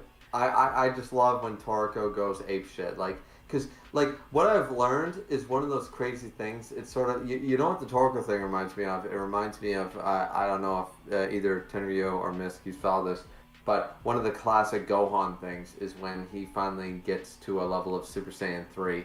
He walks up to Majin Buu, and Majin Buu looks down and, hot shot, you want to fight Majin Buu? He goes, fight you?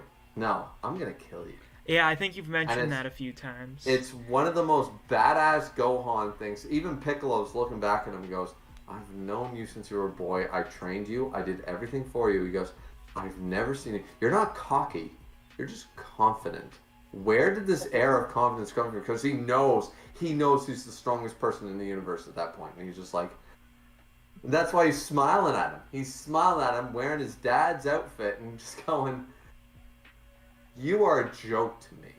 I'm fight you? I'm gonna kill you." Like, it's not even a question. And we sort of see that with Toriko, just going like, "You ain't gonna feel pain because you're gonna be dead long before you know what pain is." Starjun, You know, like, turn off the pain inhibitors. yeah, and that was a call out, and even Starjun admitted it. He goes, "Yeah, no, that was not a good idea." It's like that did not feel great.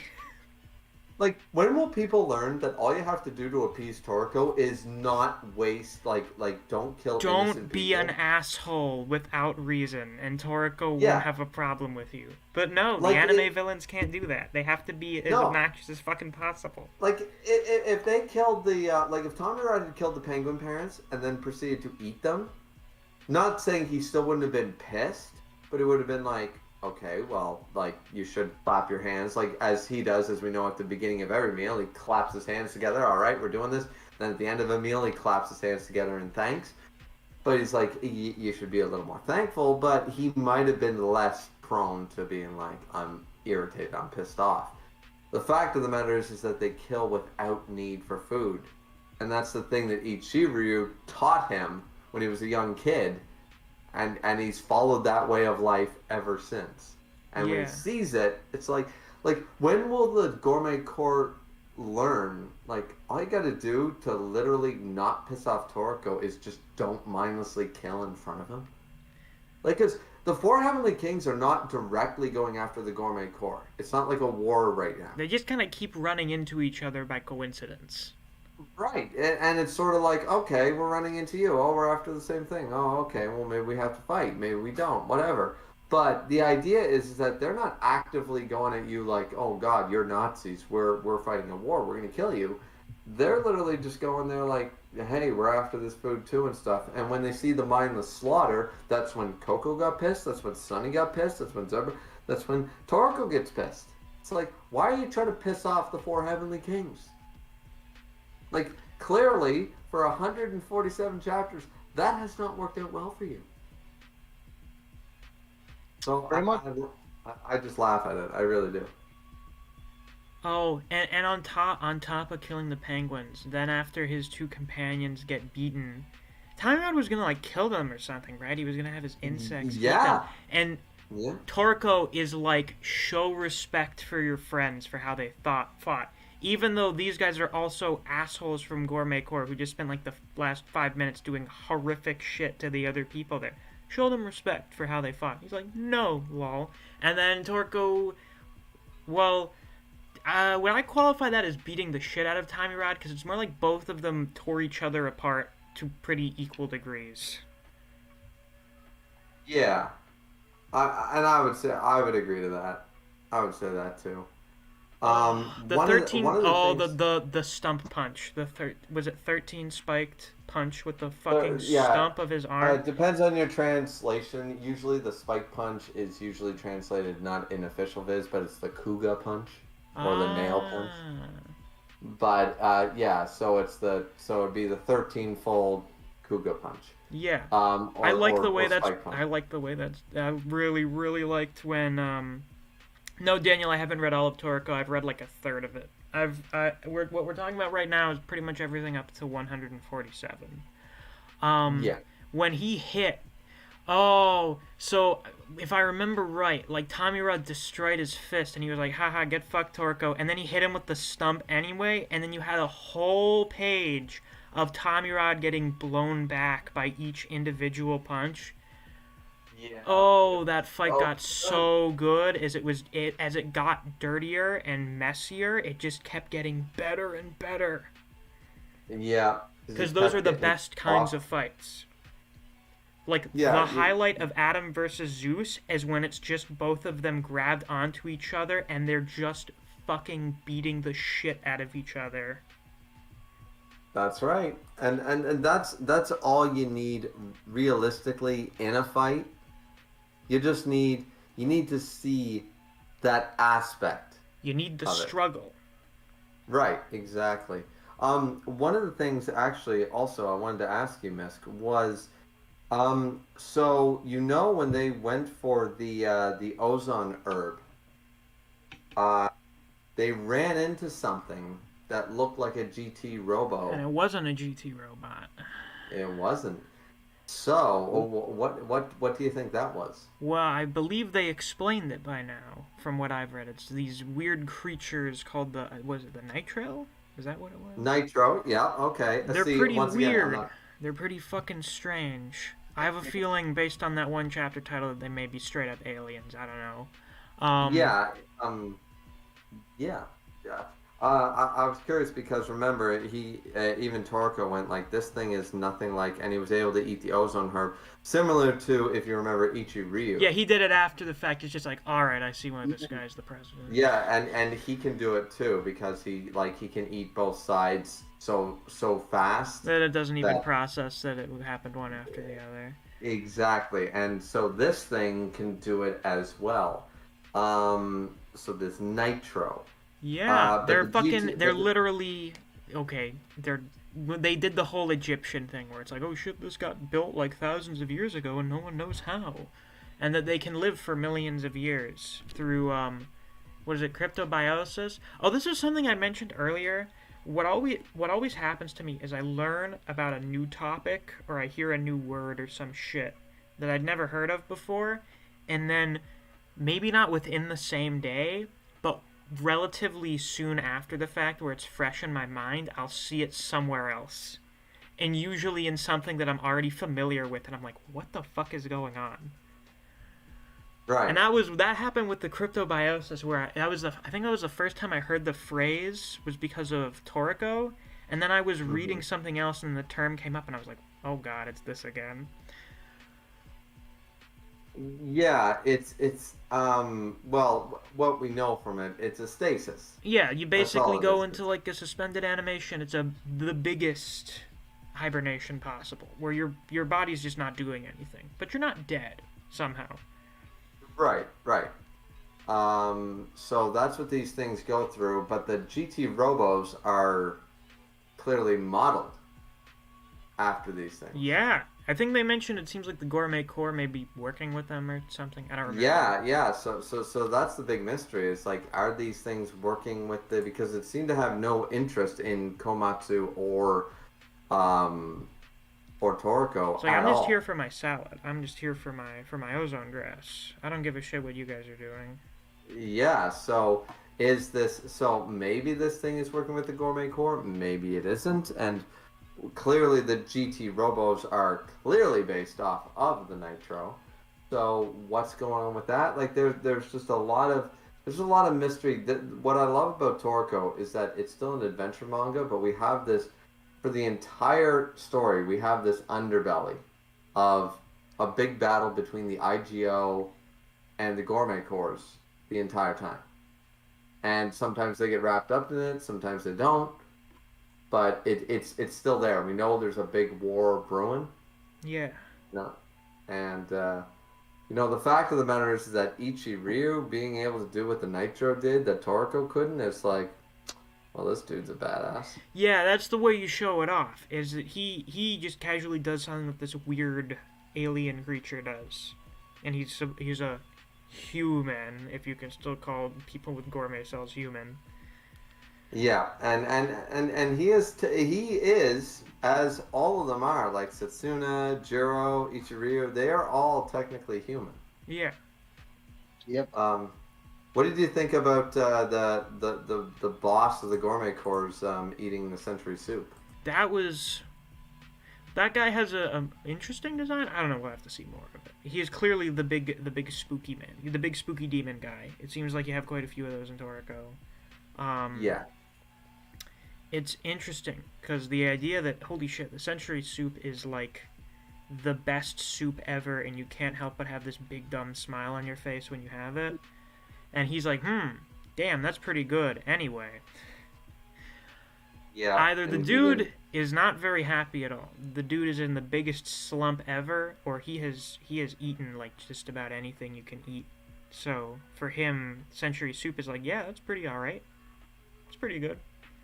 remember once It's like again. me making it's like me making a bowl of Campbell chicken soup. I'll eat it. I'm like, yeah, it's pretty decent. Yep. I mean, remember that when we're talking the high-ranked people in this world, not the four heavenly kings, Yeah, but these like people above are them. like centuries old because of gourmet cells, I guess. Yeah, and they've also tasted in the gourmet world. Yeah, so So for them, that's, stuff from the human world is like whatever. yeah, there's very little from the human world that could appease any of them. And remember that also your gourmet cells can stagnate. Yeah, Like that's a big thing. Like if you don't constantly keep eating like better things, well not necessarily better and then you reach a limit, but like if you don't eat to your like let's say like Misk, I know you eat filet mignon a lot, hell right? yeah. So you eat filet mignon, a very nice cut of steak and blah blah blah. So all of a sudden, let's say what I do to you. So you're eating filet mignon, you're leveling up, right? Let's say one level per steak, whatever. Um, then I give you marinating steak, skirt steak. It's not going to downgrade you, but you're not gaining any experience. Right, And yeah. then you keep eating skirt steak. You can't afford filet mignon anymore. So no matter how much low class steak I give you, your body's used to leveling up from top quality meat. It's not going to gain anything from this low quality shit that I'm feeding you. Yeah, No now matter I how need well I need my what's another expensive cut of steak? Really fancy shit. beef tenderloin, wagyu. Yeah, my wagyu beef. I need dried wagyu beef. Yeah, yeah, exactly. You need dry aged beef. You need wagyu beef. You need filet mignon. You need something I need my of prime rib. right. You need your prime rib. So that's basically what can happen to a lot of these, and that's what's happening to the boss of the gourmet course and stuff. Is that he's eating the greatest of the human world, but it's nothing to him Yeah. because he's like, I'm used to the greatest in the world. Like I've eaten the best food in the world, and they're all going for God, God, right? that is still the that's like such dumb, ridiculous anime shit that I can't help but love it. The main course of my full course menu is God. I'm going to eat God. Yeah, That sounds like but the final objective for like a JRPG. Eat God. yeah, but it's also done in such a fantastic way when they explain it. Is that the reason they call it God isn't because it's literally God. But It's because you just that can get people to do anything with it. It's the best food in the yeah, world. it's the greatest food in the world. It's the God ingredient. So Exactly. so it's not that it's a literal God. It's just it's the best. It made everybody end the 100-Year War when everybody tasted it. You know, it just like because nobody everybody wanted to share it. It was so good. They were like, even the guy I hated yesterday, like seriously, you got to try this fucking God. Like it's so good. And it didn't have a name before that. It was just a food. It was just an ingredient. It was dubbed God because it stopped the 100-Year War. And what else could do that? So it was the God of all ingredients. So that's what they refer to as God. It's not literal God, but yeah. And I just I love that they worked that in and they gave it such a like a badass title. You know? Holy shit, Wagyu beef can cost up to $200 a pound? Jesus fucking It Christ. can, yeah. Oh my Actually, god, if you I get remember this episode of Kitchen Nightmares where this pretentious prick was running this restaurant and he decided to make burgers out of Wagyu beef. And Gordon went there and he's like, this tastes like shit. Like, you just thought because they were using Wagyu it would be a great burger? This fucking sucks. yeah, and And then meanwhile it's the 200. chef made like a normal burger out of like ground beef. Like he just fucking made a burger and he's like, this is fantastic.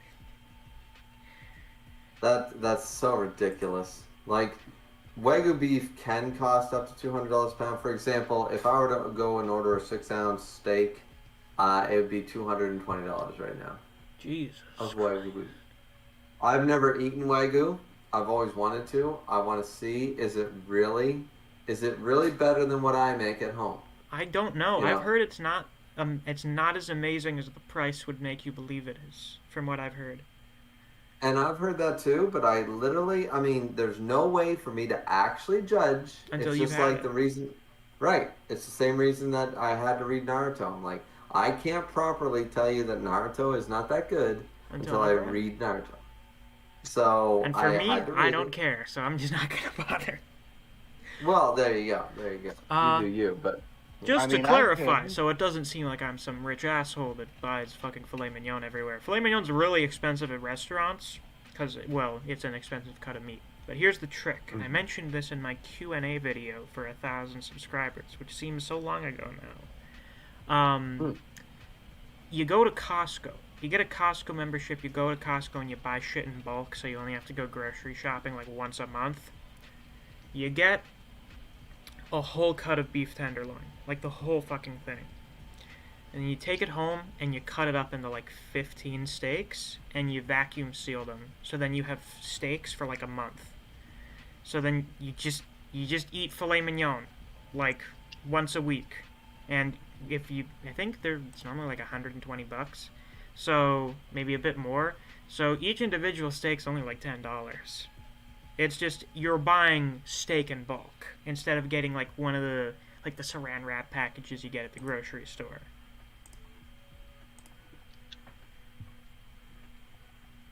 That's Misc's food hack for the day. Just buy shit in bulk, as long as you can store it and eat it, of course.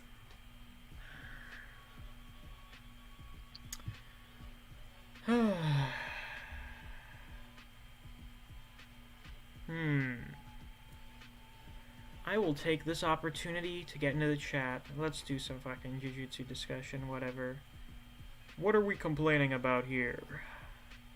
Do do do do do do do. Daniel says the Zenin clan are a clan of frauds. Omar says, I wouldn't say frauds, they were strong, just nothing compared to special grade sorcerer level characters. Okay, so, well, first off, do we think Toji is a special grade level? Yeah. Yeah. If Toji, with weapons and prep time, definitely. Most definitely. Actually, now it's in question. Because I think it's kind of implied from when he shows up after, wait, Tenryuu? Tenryuu, how much of the Jujutsu manga have you read? I read all of it. I literally just read the recent chapter today. Okay, well, perfect. I don't have to worry about this. When Toji shows up and seemingly kills Gojo, and he says, "Alright, I think I'm remembering how to do this," this implies that Toji is rusty. Like, he hasn't done this in a little while, maybe like a few years. So this is not actually prime condition Toji. And he does as well as he does against both Gojo and then Geto. So then you have Maki going up against people that are definitely much weaker than teenage Geto and Gojo. Yeah, what the fuck did you think would happen? Like, Toji had like no prep time for Geto and he low diffed him. So what are we talking about? now we're getting into arguing with the chat about the recent Jujutsu Kaisen chapters. Some people do not like how the Zenin clan got annihilated by Maki in 4 chapters. Well, Toji could have done the same thing. Exactly, so that's what I'm saying. What Maki is showing is that what they literally said in the last chapter, the only reason the Zenin clan exists is because Toji felt like doing other stuff. He just didn't care enough to destroy the Zenin clan. That's the only reason it's still around. This dude fought Gito and Gojo. I mean, I'll argue that, he used some very cheap tactics to make it a fair fight, but he still did it. I would say, actually, the best showing of his was against Geto, because he didn't really need to do anything for Geto other than just having, his cursed tools. Which is what Maki does. Which is what Maki normally does, is just use cursed tools. Yeah. I mean, Geto, I would argue, is still one of the strongest people in the verse at the time, and Gojo is clearly the strongest in the verse at the time, and he's still, he made him super tired with the 6 eyes, and he beat up the 6 eyes, which is apparently impossible, which I don't get why everyone's like, Gojo versus anybody wins. It's like, Me neither. Wait a minute now. Gojo can be beaten by people. You just have to do very specific things in order to, or you have to be able to do very specific things in order to do it. Yeah, there's prep work involved, but it can happen. It can be done. Yeah, so I don't know. I don't get why people are thinking. I think a lot of people are pissed because there's non-Maki stands out there. I've noticed some people. There are some people that did not like Maki very much, and now that Maki is winning very big time, they're not very happy. But me, being the very enlightened Maki enjoyer that I am, I'm very pleased with this, because this is what the fuck. We were gonna get this eventually. It's here. Why are you complaining? I understand exactly why, Miss. You know why? I understand exactly why. Nobody's mad at Maki. Nobody's mad at you. What people are mad at is that I pissed all over and denounced Nobara, and everybody's mad because I talked up Maki since day one, and I shit on Nobara since day one, and everybody's just mad that, well, Nobara is dead and fucking Maki is kicking ass, and I was fucking right. So everybody's yes, just it's mad. Definitely because of you, Griever, that they're all mad. Yes. That's right. I don't care that I only have 500 odd subscribers. I don't care that I only get a few hundred views per video. It's all me. Why the fuck did everyone go and see them streaming on a different server? What the fuck is this? What kind of shit is this? Yeah, like I noticed that right away. I was like, what the hell? Like, everybody decides, hey, we're going to talk. It's Sunday night, but we're all going to fucking talk while Misc is going on stream. That's not nice, guys. It's not nice. Yeah. Well, also, most of the Maki hate I've seen is on specific corners of the internet, but some of it seeps into other places, like my comment section. But I also see people mad at Maki, like, that didn't like Maki, and now they're like, they jump on the bandwagon. Yeah. We have Daniel, I think you were saying last chapter that now you definitely wins, and boy. Yeah, that aged like fucking milk. Though this went like pretty much exactly how I expected, so I'm feeling pretty great. Yeah. Like pretty much beat for beat how I expected it to go. I expected it to be a lot shorter. Well, I was like, now you won't get speed blitzed, and he didn't. So I'm like, yeah, that's how I expected it to happen. So Naio has the 24 frames second ability too? Yeah, well, I think that was kind of mentioned when he fought Chozo. It's just super confirmed here that it's the same ability. So apparently projection sorcery. He literally did it, and I was like, okay, when did Nabito enter the frame? Yeah, when he was fighting Chozo, he mentioned like I can do 24 I can split a second up into 24 movements. They just didn't directly state it was projection sorcery, so there was like kind of some room to wonder if there was some kind of variation on it. But no, it seems to be the same. It's just the same technique, and as we saw, old fucker couldn't take on Dagon, so I don't know why any of us were impressed. Well, this chapter, apparently you can stack projection sorcery, which is like, holy shit, actually. If that works the way I think it does, that's kind of busted. Though it can still be beaten if you have like good enough physical stats. If you have good enough perception and reflexes, then you can beat it. It seems we've now discovered the surefire way to beat projection sorcery, other than just being way stronger than the person that has it, is you just gotta be able to see it and figure out how it works. But not many people can do that. True. Very, very true. But yeah, if you could stack projection sorcery, like, on top of itself multiple times, so you're doing, like, 48 movements per second, or, like, let me make sure I'm doing my math correctly, like, 96 movements per second, you're getting to a point where it's like, holy fuck. It's like you're teleporting. You're doing, like, 100 things in a second. So if that works the way I think it does, projection sorcery is actually even better than I thought it was. And we had already accepted the fact that projection sorcery is pretty fucking good in terms of just pure technique. Pretty good technique. I feel like I kind of understand more how it works now, for the most part. It seems to just be, I do 24 things in a second. That's how it works. And it doesn't matter, as long as it doesn't break the laws of physics and trajectory, I can do it. That's the only restriction on it. And like, I'm not gonna go that in depth in my review because unfortunately I got really behind today, so I didn't even get a chance. So I'm probably not gonna get my review out today either for Jujutsu Kaisen. Alright, I was But actually wondering about that. yeah, well, when I do, I'm probably gonna like skim over those details anyways because as we knew from my streams, I didn't fully understand the 24 frames per second. And I didn't sort get of it either when it was introduced. Yeah, and here I think I get it, but like there's a certain moment in the fight in the chapter that I'm sort of like I don't get why that happened. So I'm just like like Is it when he smacks Maki and then nothing happens, or? yeah. Okay, I think I understand. So you know how Maki's counting throughout the chapter? Yeah, like what I understand from it, and you can correct me here, Miss. From what I understand is that she's ready to take it head on. She's ready to take on the 24 frames per second, and it's sort of like, okay, you attack me head on, I'll be able to counter the moment we hit the 24 or something like that. So that's why she holds out her hands and she's like, I'm ready. Then instead of doing what she expects, which is to attack her, he blitzes by her and slaps her on the arm. And then there's the whole, okay, now that I've touched you, there's now another technique going on with the That's whole. just that's the other part. Remember how Naobito like trapped Dagon in the frames a few times? And also now you did it to Chozo.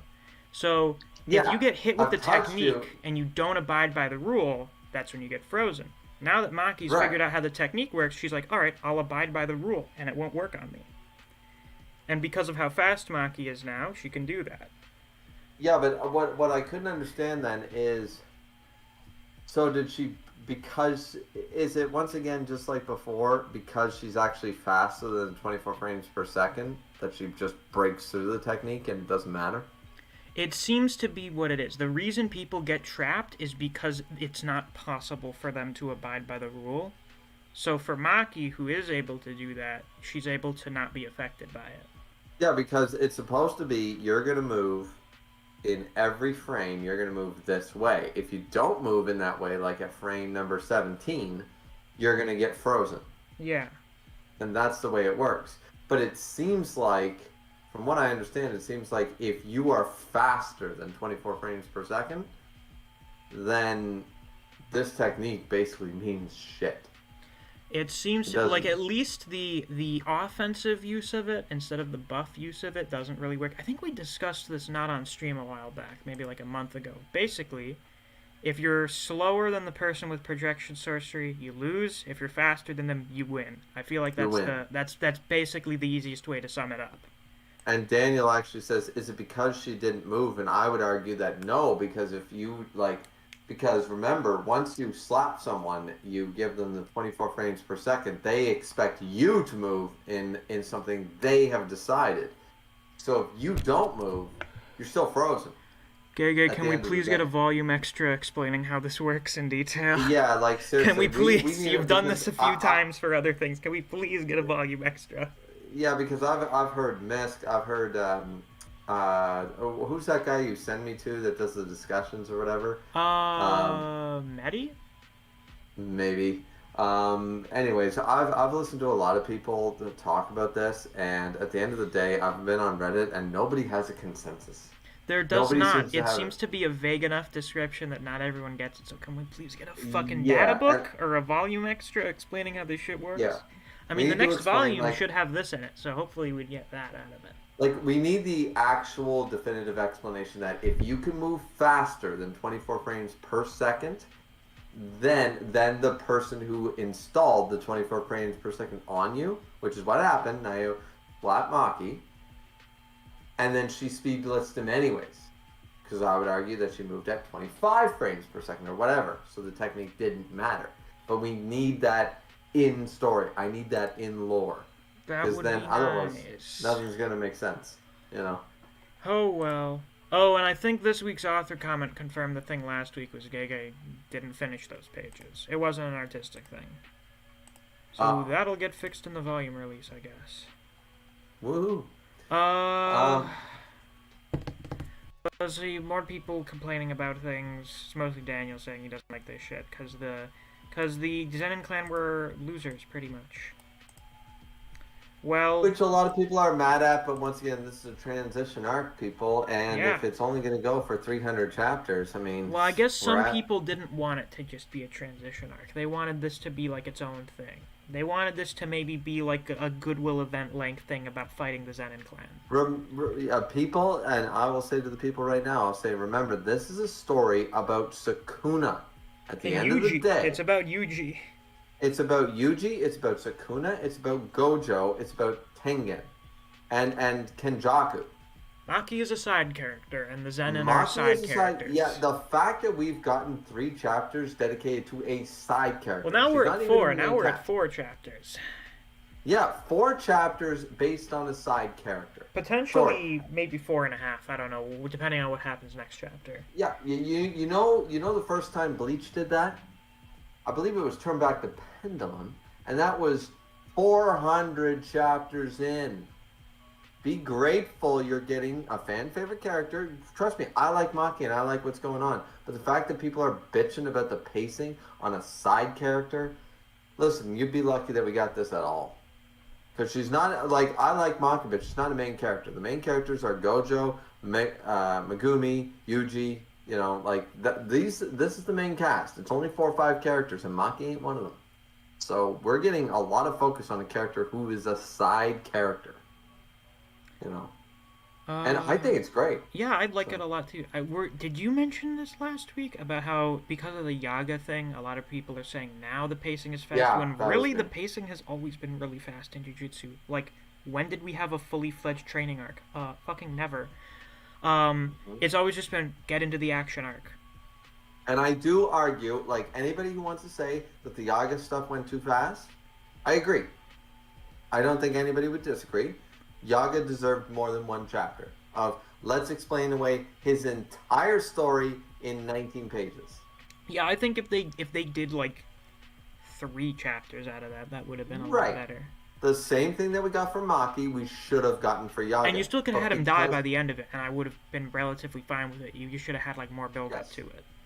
Yeah, we needed more build up to that, and also I think because everyone realized how fast that was going, when we jumped into Maki, and it's fast-paced, but not too fast-paced, but it is fast-paced, I think people were still going on the Yaga thing. You know, and they're feeding off of that, like, oh my god, Yaga, one of the characters, friggin' too fast, and then Maki, oh my god, things are happening too fast, and now they're worried that the next chapter's, oh my god, too fast. I think it was the Yaga thing, and Gege saying they plan on ending in 2023 has a lot of people worried that they're rushing. I'm a little worried. The Yaga thing got me a little worried, but I'm not really. This doesn't have me worried. Listen, 2023 means only 100 more chapters. There's no fucking way. Yeah, I don't see it. I think there like at least 200 chapters worth of stuff that you could do. I mean, I understand if he wants to avoid what happened to his basically his inspiration Kubo. I understand that he wants to avoid that.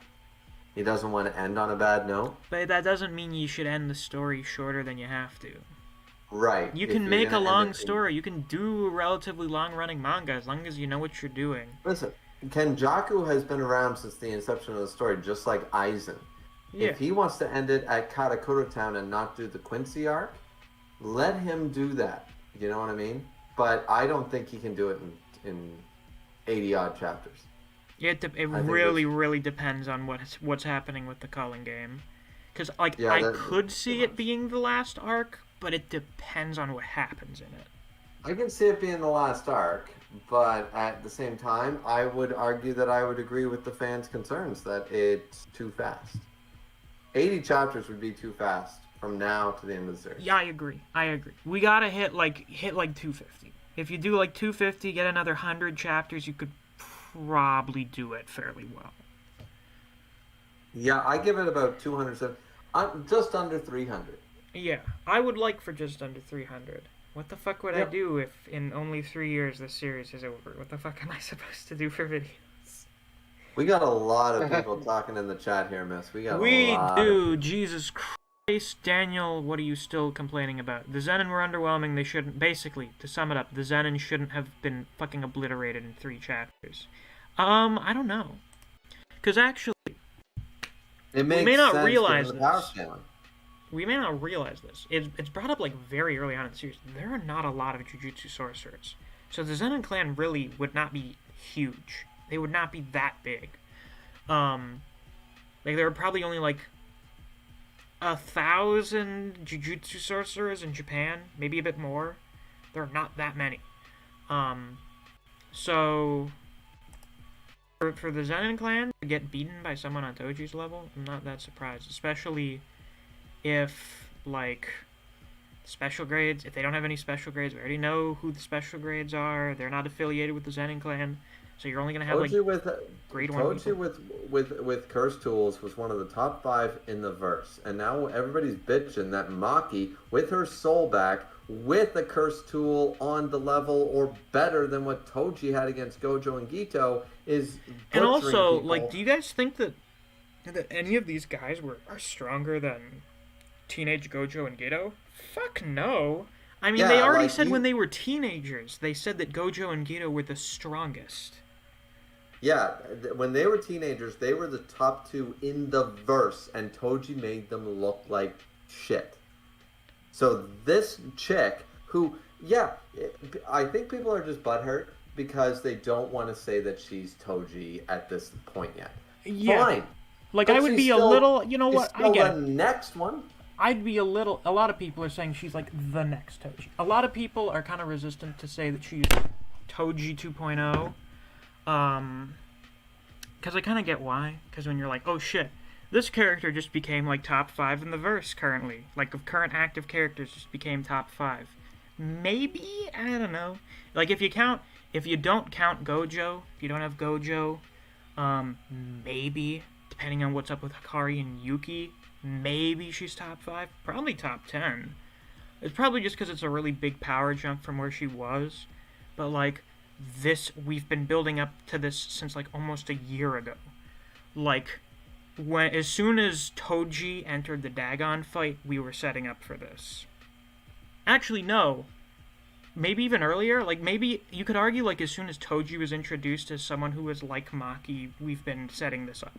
So, I don't get why some people are surprised by this, or think it's too much. Like, we knew this was going to happen eventually. I mean, at the end of the day, if everybody wants to say that she's not as strong as Toji yet, that's fine. But the idea is that she's on her way there. She's a fledgling version of that, and that's still more dangerous than the rest of the Zenin clan. And I'm fine with that, because he literally took on the 2 strongest in the verse simultaneously. Well, not simultaneously. He took him on individually. But Well, yeah, but he built up to it, Yeah. knowing they would be together, and he prepped everything. He knew what he was doing. And look, people are butthurt because they don't want Maki to be Toji, because they love Toji and they don't like Maki. That's why. That's the only reason I can see, because from a character standpoint, this makes total sense. Maki, just like Toji, exact same character background. Just working with the same tools given to her. The difference is now, for all we know, the heavenly restriction that was placed on Maki was incomplete because of mine. For all we know, now she has the same level of heavenly restriction that made Toji such a badass. yeah. We don't know why. We don't even know how heavenly restriction is incorporated. But it's not a bad assumption, people. Like, anyways. Yeah, Black Trigger says she was probably able to see the frames. I feel like that's something we need to know. Like, if you get touched by someone with projection sorcery, are you able to see the movements you're supposed to do? Because if so, I would understand that. Then that would make perfect sense. That There's actually no breaks problems. it for me. That breaks it for me, because that would mean the technique is not good at all. No, because then- just because you see the movements doesn't mean you can do it. Because you'll see it and you're like, how the fuck do I do this in a second? Well, all right, fair enough. But I think that most high, like, it wouldn't be very good against high rank curses then, because high rank curses would be able to do any movement that you could project in a second. I'm sure they could do it too. Daniel, I think you're majorly overreacting to this. It's just, like, We know the Whoa, higher ups are not that good. The higher ups are not great. No, and you know what though? You know what? I'm going to sympathize with Daniel for a minute, Miss, because you know me very well. You watched all my streams. Yeah. And yeah, I understand your frustration because I'm pissed off because of this stupid power ranking system that they introduced in Jujutsu Kaisen, which is dumb. It's just wrong and it's stupid. And now we're ignoring it. In the story, we're ignoring it now, pretty much.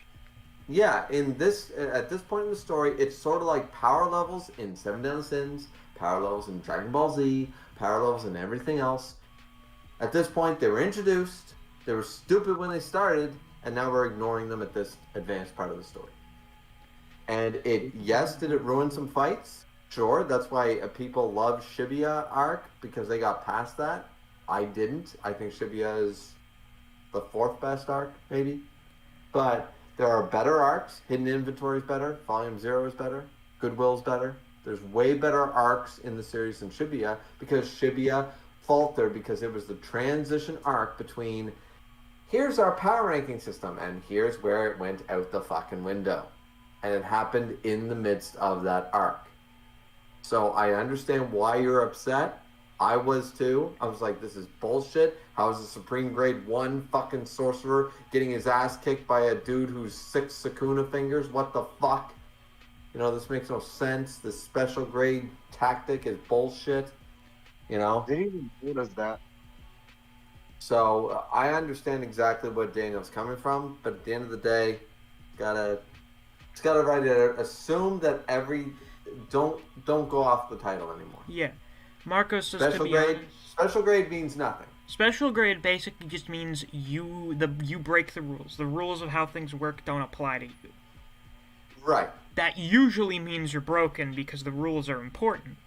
Remember, Yaga is special grade. Yeah, Yaga, they considered giving Yaga special grade if he was able to do that on command, and he technically is, but it's not clear if only Yaga could do that. Like, in theory, this means that anyone with, like, Cursed Corpse Manipulation is special grade, because they can do this. Which is actually kind of crazy to think about. He was the one to figure it out, which makes him dangerous. Sort of, and which, Misc, I know you won't really get this reference, but the Nico Robin of Jujutsu Kaisen, because she has knowledge that the enemies fear. I have heard that Robin has important information relevant to the plot. Yeah, she understands knowledge that nobody else in the world knows, and that's what makes her dangerous. She's not dangerous because she's powerful. She's dangerous because of what she knows.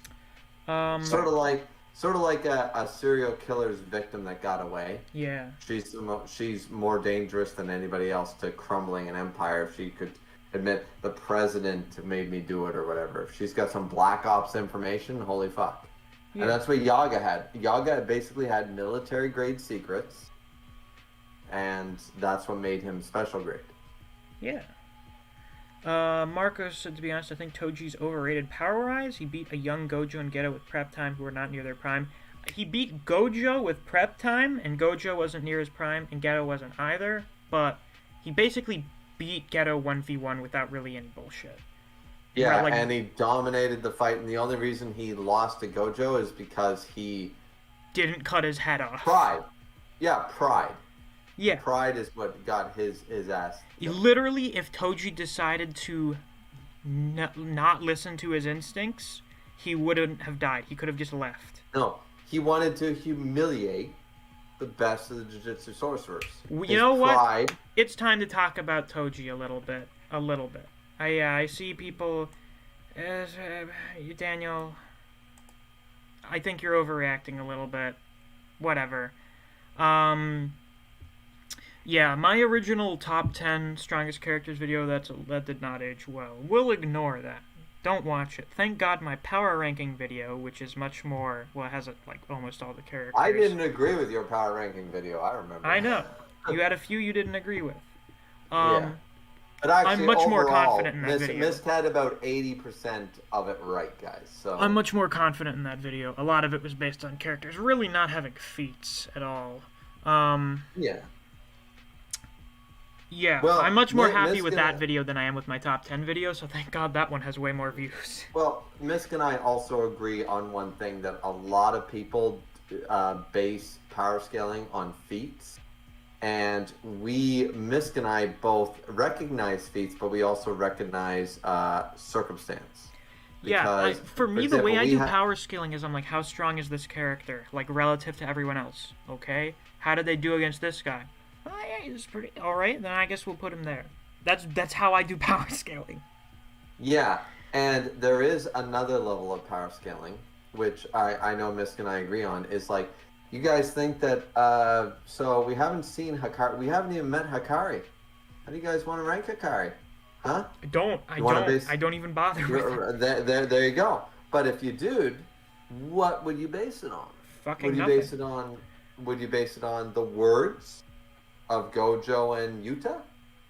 Well, wait a minute now.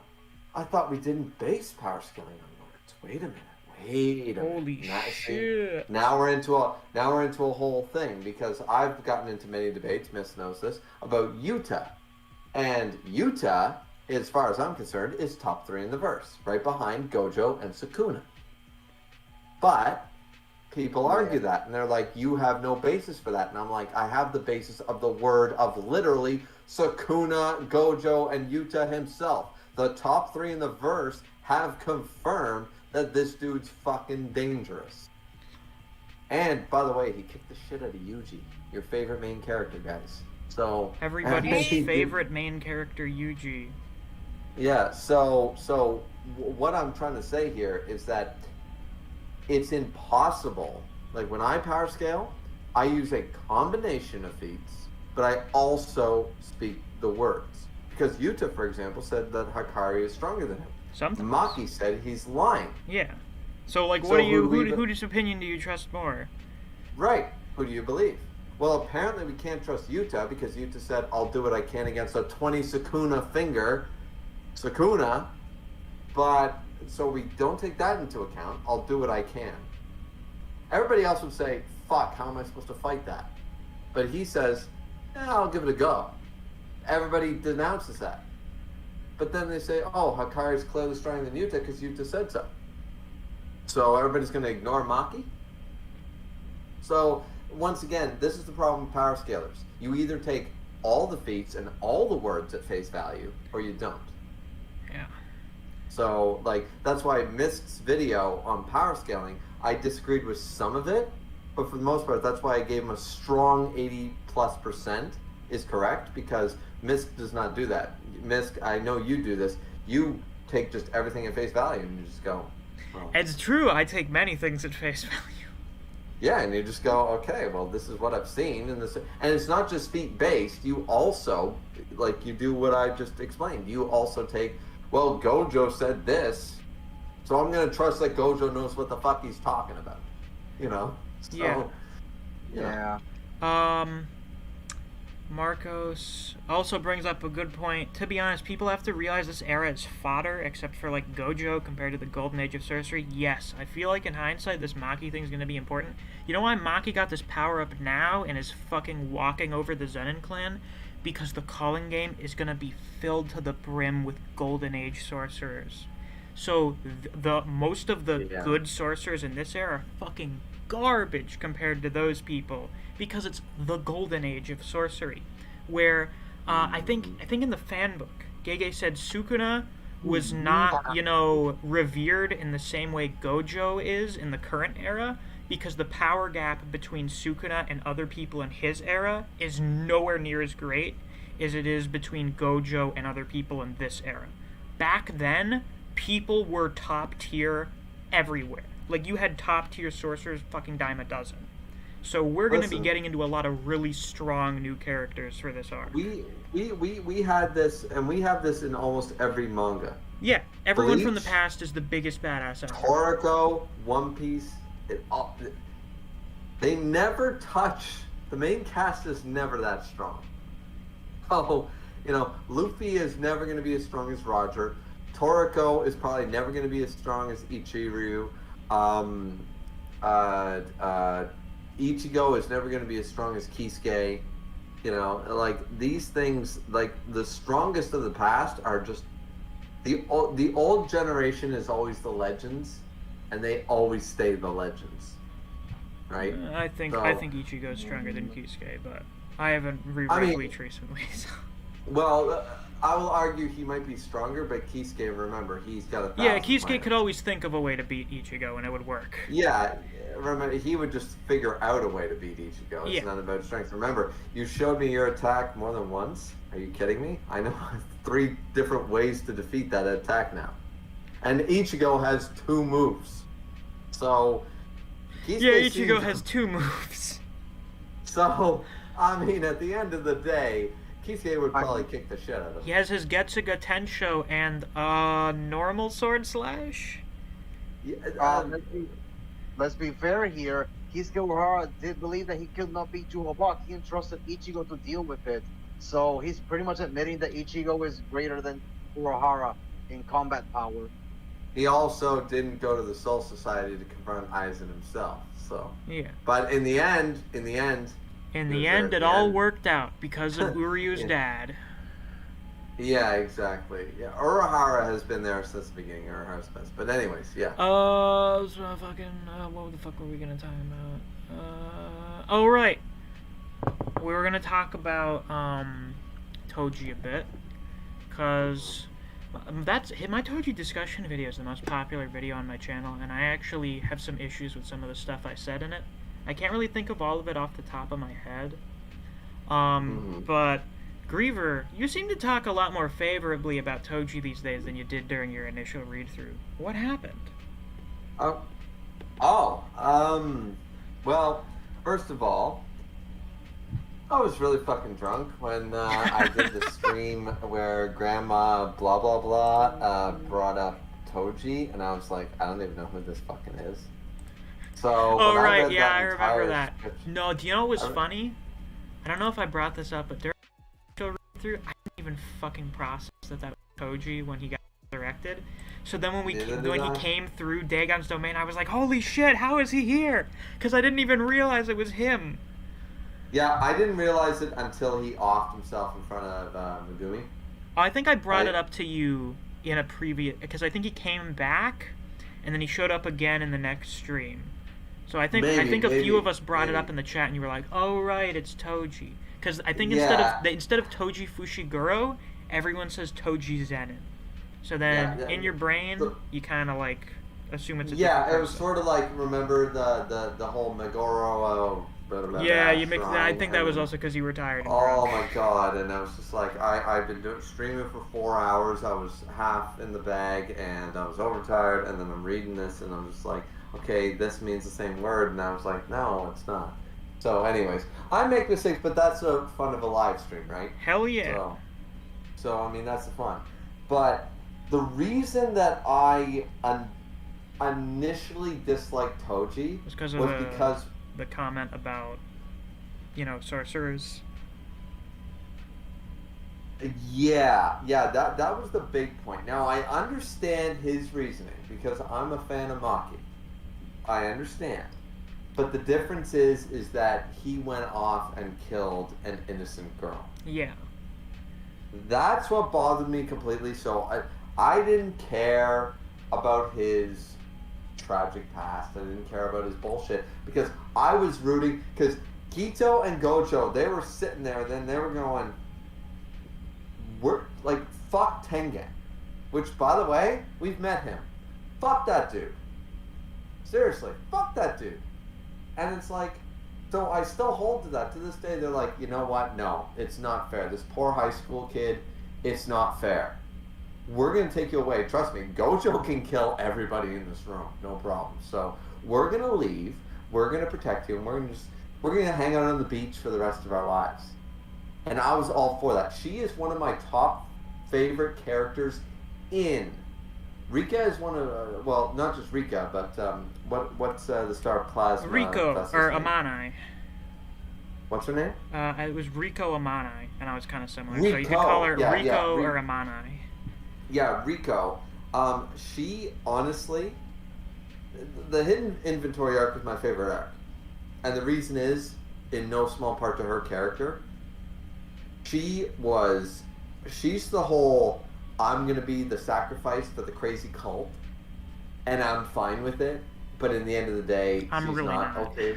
Yeah, and Gito and Gojo extended the hand and said, and for a minute you believe it. You And then you're believe like, it. wait a second, why isn't this lady around in the current present? Oh wait. Yeah, yeah, and because these two are the strongest. Who the fuck can beat Gojo? So it's And like, Gito. Like, if you yeah, have so both of them, it's like, holy shit, like, who's gonna and do they're anything all on about the it? same page, and Gojo said to him, "We'll slaughter everybody here. I don't give a fuck. You and me, we're gonna kill everybody here. We're gonna take the girl. We're gonna fucking leave." And I'm good with that. Are you good with that? Because I'm pretty fucking good with that. And you could see that they were on that same wavelength. And for me personally, I was like, yeah, guys, do that. Slaughter them all. I'm good with that. That's not murder. That's saving. That's saving. Like, these fodder, these sheep don't matter because this little girl, this poor 15-year-old little girl, I'm like, she deserves to live. Fuck all these old people. She deserves to live. So when Toji showed up and just ruined that moment, because literally it was the moment she broke down, and it was like he killed one of my favorite characters, and that's what bothered me about him, was because this asshole was an asshole. Like, is he a good antagonist? Is he powerful? Is he an interesting character? Yes, all this, but initially, He's an asshole. how can I love a character who killed the poor little girl that I was hoping would be saved somehow? Like, I was hoping that Hidden Inventory was going to go a different direction. I was hoping, like, maybe Gito stole her away or something. Like, Gojo didn't kill everybody, and that's, like, the big secret between, like, current Gito and Gojo and stuff like that. And there was this whole, like, and Gito was not Kenjaku, but it was actually Gito, and they're pretending this whole fight. Like, I had this whole theory in my mind that this girl was still alive, and that was they were making it look like a war, literally to protect one person. Because I could see them doing that. I could see them literally fabricating an entire war in the Jujutsu Kaisen world just to protect one person. These two, yeah, they're that selfless. I can see that. So I was so irritated to see Toji just nonchalantly just kill him. And so I've hated Toji ever since. Because he killed one of my favorite characters, a character who did not deserve to die. And Toji deserved to die for that. Mm-hmm. He deserved to be killed for killing that poor little girl. She did nothing wrong. And she tried to do her duty. Which, by the way, once again, it's like the sacrificial lamb to the Catholic slaughterhouse. It's just wrong. I don't give a fuck about Tengen. Let that fucking old alien thing croak. I don't give a shit. Well, the concern wasn't him croaking, the concern was him becoming like a higher being, and whatever that would imply. Which made it more badass. Which made it more badass when Gojo and Gito are like, fuck, so what? I mean, if that happens, we could take it. We could handle him. If he turned into some fucking Lovecraftian creature, we could handle that. Right, exactly. And that's all we needed. That's all we needed, because these two could have protected her. And Toji should have been, like, once again, this is the problem with Toji. We like to think he's good because he's like, oh, it's my kid, and then he stabs himself. It's like, yeah, why didn't you do that when you were about to slaughter an innocent 15-year-old girl? Like, he commits suicide because he doesn't want to kill his own kid, and we're like, oh my god, he has humanity. I'm like, you remember he slaughtered a 15-year-old high school girl. He has no humanity. That's not humanity, that's guilt. And that's not the same fucking thing. So, I don't like Toji. I respect his position in the world. I respect his power and his abilities. But he's not a good person. Oh yeah, no question. Toji's person. not a good person at all. And I, like, as a character, it's sort of one of those things, like, some people, like, they love Mahito. I love Mahito. to hate Mahito. Right. But Toji is different. Because unlike Mahito, which we love to hate because he's such a great villain, Toji is not actually a great villain. He's more just like a neutral character who's an asshole. Right. He doesn't have So- villainous goals. He's just kind of doing his thing for money. It's like, we need you to kill the Star Plasma Vessel. Okay. Yeah. I'll do it So, then. so he's not a four-dimensional character or anything like that. Well, not in terms of, like, his role in the plot. Like, as an actual character, he's got a bit going on. But when it comes to, like, his role in Hidden Inventory, he's just, like, he's the guy that got hired to do the job. Exactly, and it's very difficult for me reading that, wanting. It's sort of like Misc. You remember when I was reading the whole, all the like the school time stuff going on, like with Yuji and Tono and stuff like that, and I was like, I'd rather almost read that manga. Yeah. It's sort of like that. I was envisioning this different outcome, and Toji was the one who ruined it. Randy, he's very upset about it because he really liked Riko, so when she got murdered for no good reason, he was upset about it. That's what normal people do. That's what normal people do, Randy. Yeah, like I did not like him. Like, she was, once again, she's probably, once again, I don't know Nobara fans, but like, this is a better fucking female character, by the way, with more depth. And also, she is one of the things, like Maki's doing it right, but Toji went the wrong way. And we even see that, as Misc pointed out, when Toji was like, the reason the Zenin clan wasn't killed before is because not only is Toji lazy, a lot of people go, oh, Toji was just lazy and he didn't care anymore. No, Toji was also still an asshole. Yeah, he was an asshole. I've brought this up. He would kill innocent people for money, but he wouldn't deal with the problems in his own goddamn world. Yeah. He was a lazy coward. Actually, he's a coward. It's true. Toji is a very mentally weak person. I will say. Yes. This is my assessment. Toji, when it comes to, like, willpower and motivation, Toji's pretty mentally weak. He's very strong in terms of just physical power, but when it comes to motivation and shit like that, he's like, he doesn't really have any of it. And the one fucking time he gets hit by it is against the worst person humanly possible to have that against. Yeah. So, and we don't even know how many innocent people has he killed up to that point. We don't know. We know he's regarded, they call him like the sorcerer killer. So for the most part, it seems like his deal was like hunting jujutsu sorcerers. But it would probably be safe to assume that, like, for other stuff, like, he's like, fuck it, whatever, I need money. Right. And that's what makes him, like... See, here's the problem, as Misc, you pointed out before. It's sort of like, you love to hate certain characters because they're great villains. Like Aizen, for example, in Bleach. Like, nobody agrees with Aizen necessarily, but he's cool Aizen and charismatic. He's cool and he's a great villain and he's charismatic. Yes, of course he is. But, and I like Aizen. But you know who I don't like? I don't like the rapist in the Law and Order episode. I don't care that he's a great... I don't care that he's well acted. I like the actor, probably. I don't care that he's a very well-developed character, but in the Criminal Minds Law and Order CSI episode with the serial rapist... You never liked the villain in a Law and Order episode. Yeah. No, Daniel says like Toji that. was a bum who wasted money. That's like the most accurate description of his character. He lounged off of women... and he blew all of his money on bad bets and horse races and overly expensive food. He was a very irresponsible person. And he tried to sell his son to his family. And he didn't even see his son. His son doesn't even know what he looks like. So no, there is some kind of subtext to that. That's kind of like Did you hear actually the whole that Toji's first wife, the whole like they had Megumi, whatever, and then he was actually not insane at the time. Like she brought him around. There but when does she died, seem to be an idea. I don't know where I've seen it, but it does seem like whatever happened to Megumi's mom was probably a big factor into where he ended up. It was the trigger. We're going to get that eventually. With all of the Toji shit that we've been getting, it's gonna happen. Whenever Gojo comes out and explains to Megumi what the deal with his dad was, I assume that's gonna be when we find out what happened.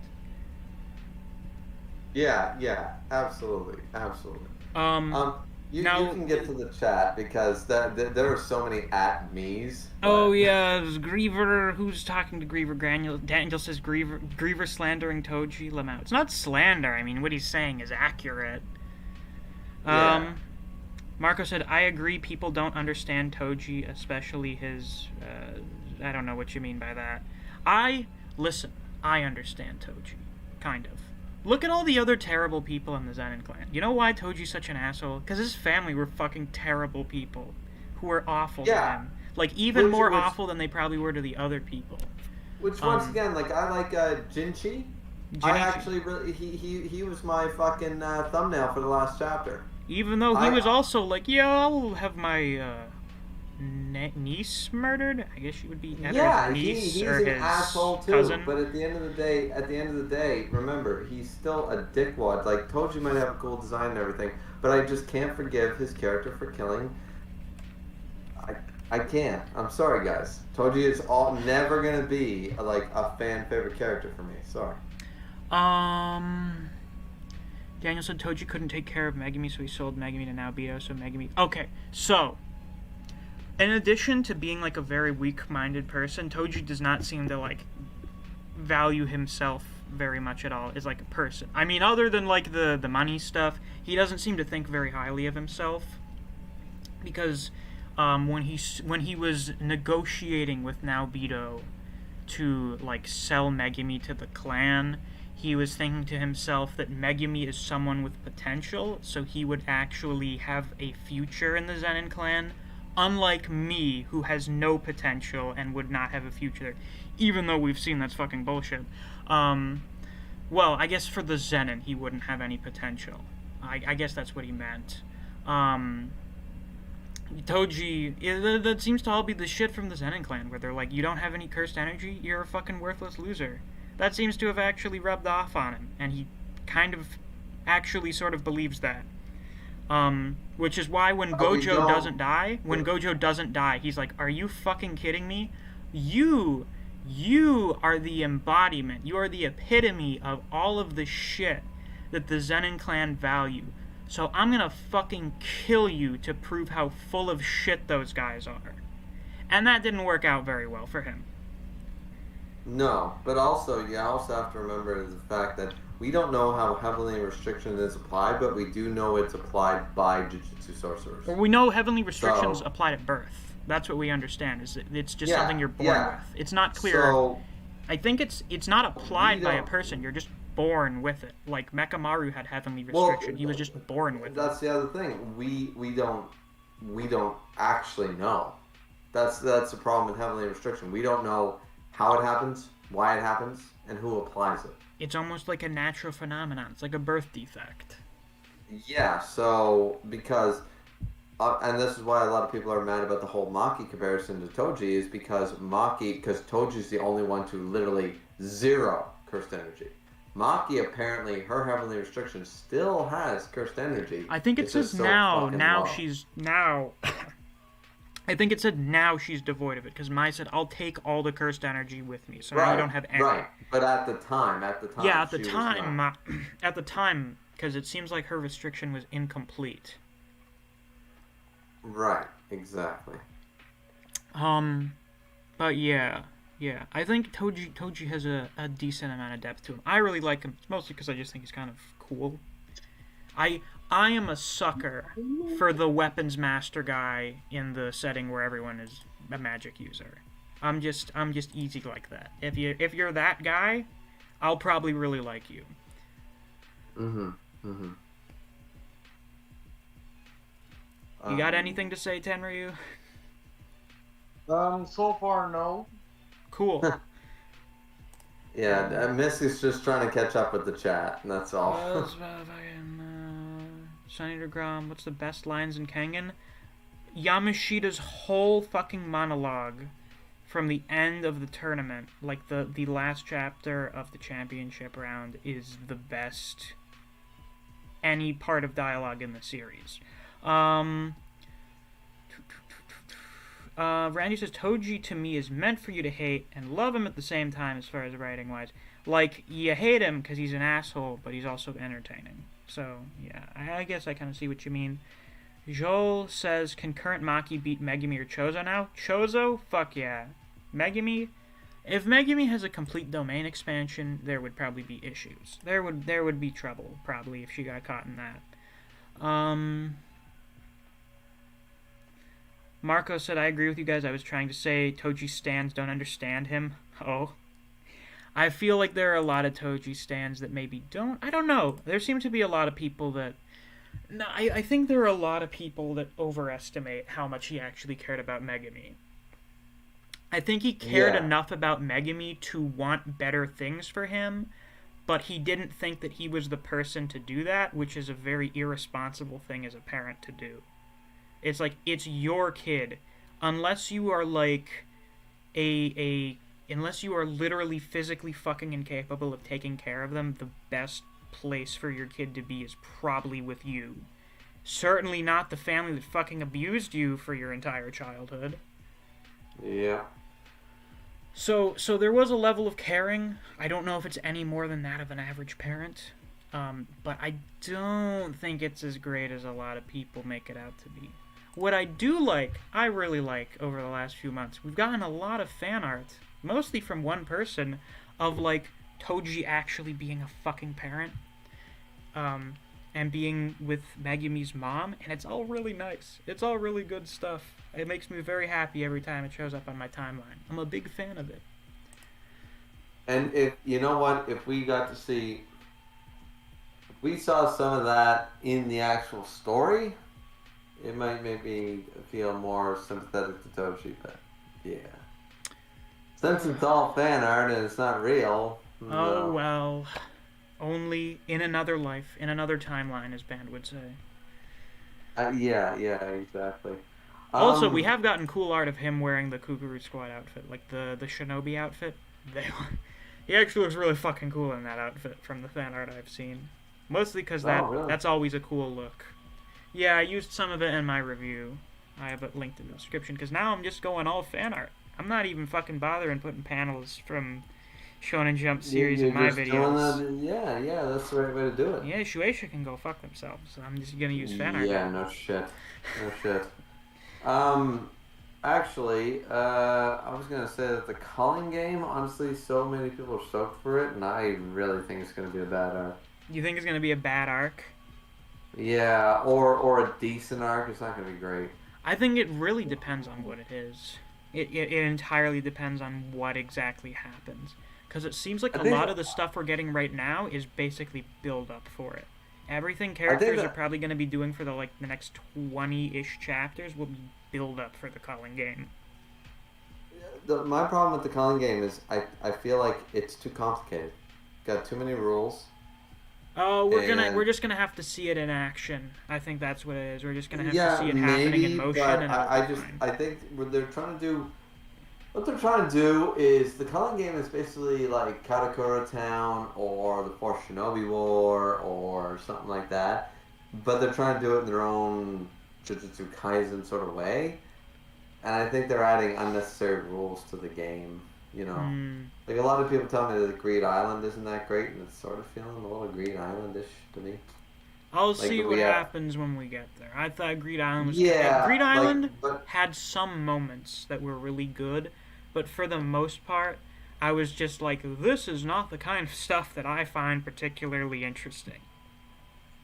Right, and I just think I guess what I'm saying is not that I'm gonna stop reading it, but I have lower expectations than a lot of people. Yeah, I don't really know what my expectations are. A lot of people are built up by Shibuya, which I don't know why, but so many people are built up by Shibuya, and now they think the next arc's gonna be even better, and I'm just like. Well, I mean, if it's better than Shibuya for you, it'll still be pretty good. So. Yeah, once again, I like Shibuya. I like the arc. I just don't think it's the best arc. Yeah, well... I thought there was a lot of problems in the arc, to be honest. I think now that the grading thing isn't an issue, you may not get as hung up on that. So that may not impact your enjoyment. True, but even on per reread, I would still argue that Hidden Inventory is a better arc. Mm-hmm. And I would also argue that Volume 0 is better. Mm. Maybe I could be convinced that Shibuya is better than Goodwill, but I loved Goodwill. Goodwill is fantastic. It's such a good arc, and there's so little problems with it. It's properly paced. We have great character development. We have introduction of good characters. There's so much in Goodwill that supersedes, in my opinion, the Shibuya arc. It's just Shibuya. A lot of shit happened, granted, but it wasn't all necessarily good things that happened. So I get what you mean. Yeah, I don't know. Oh, well, since this is technically, even though the last hour has been a Jujutsu Kaisen, it's still technically the Toriko discussion stream. It's still technically a Toriko discussion. What do you think? I'm curious if you have any thoughts on the fact that every single time we see Jiro, he looks different. Knocking Master Jiro. How many times have we seen him in person? Because I only vividly remember it happening 2 times. 5 times? Yep. We saw him on the train. We saw him on the train, and then he was big underground because of the knocking thing. And then we saw him in a flashback with Tatsuna. Yeah, and he was a lot younger. He had black hair. But then we saw him again helping out Toriko. In the gourmet world, and he looked young. He looked young as fuck. He had black hair and stuff, and blah, blah, blah. And also, you'll notice something, Misc, and this isn't a spoiler, but you'll notice, you notice how he's got, studs in his face and stuff? It's a knocking thing, isn't it? Yeah, and Manson has the same shit. Oh, shit. Oh, right, and Manson did knocking, too, because he got huge when Grenpatch thought about going to the island. What they've basically done, and this, I don't feel like this is a spoiler, because you'll find out soon, they basically, they knock themselves. Yeah, I've got That's why they go big, they go small, they look old, they look young, because they've knocked their own power. It's like how Illumi uses not noodles. Jesus fucking Christ. Needles. He uses needles to change his own appearance. Yeah. And then uses them on other people for stuff. Yeah. So that's basically what's going on there, because as we saw, Jiro, and Jiro once again is one of the biggest badasses in the verse. Apparently, yeah. He knows how to knock him. Remember, Komatsu technically died and he revived him. Yeah, in hindsight, that's actually fucking insane that he did that.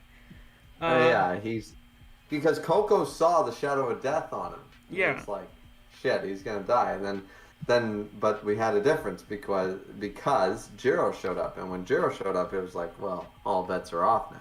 I don't know if I was just being very stupid, but when Jiro showed up and saved Komatsu, I was like, oh, Jiro's gonna be one of those, he's gonna be one of the gimmick guys. I had no expectation of him being one of the strongest characters in the verse. But here we are now. Yeah, and we've seen that because he's the one who it's ha ha ha, guess what? I have a lot of knocking on me, but once in a while I remove it to do this, that, and the other thing. Don't worry about it. It's all good. Though you will notice that certain characters like Ichiryu has no knocking on him. Yeah, Ichiryu is just very oddly fit for someone who's fucking hundreds of years old, apparently. Yeah, but the fact that, gourmet sells, what can I say? Yeah, and once again, remember the thing about gourmet cells is that you need to eat well. Yeah. You need to eat like Toriko. Yeah. And if you don't eat like Toriko, your gourmet cells won't activate. So, the regenerative abilities, the power, all that stuff, it lapses. Hence why people like Jiro, who's a drunk, sometimes ends up being super scrawny and super weak and fragile because he's knocked so much that he can't really activate his cells. And so he just drinks a bunch of booze, and then he gets into it, and once in a while he eats a meal, and he's like, oh, boom, I knocked out a it few should be knockers. of note that the best looking Jiro has been is when they were in the gourmet world. Yeah, because he looked more like he was like 45 rather than 107. Yeah, probably because he'd been eating for a bit there. Yeah, exactly. And when they eat, they can sort of like the knockings are very difficult for the user to get rid of. So like if you were to knock yourself, to get rid of your own knocking would take a substantial amount of effort. Like it's not like it's easy to knock, but it's not easy to get rid of it. Right. So so when we see him in different forms and different personalities, I was just curious if you had noticed that like yeah, I think it was. I hadn't thought about it recently, but like when Toriko did go to the gourmet world, I'm like, why the fuck does Jiro look so much younger? Yep, and that's because because you can knock everything.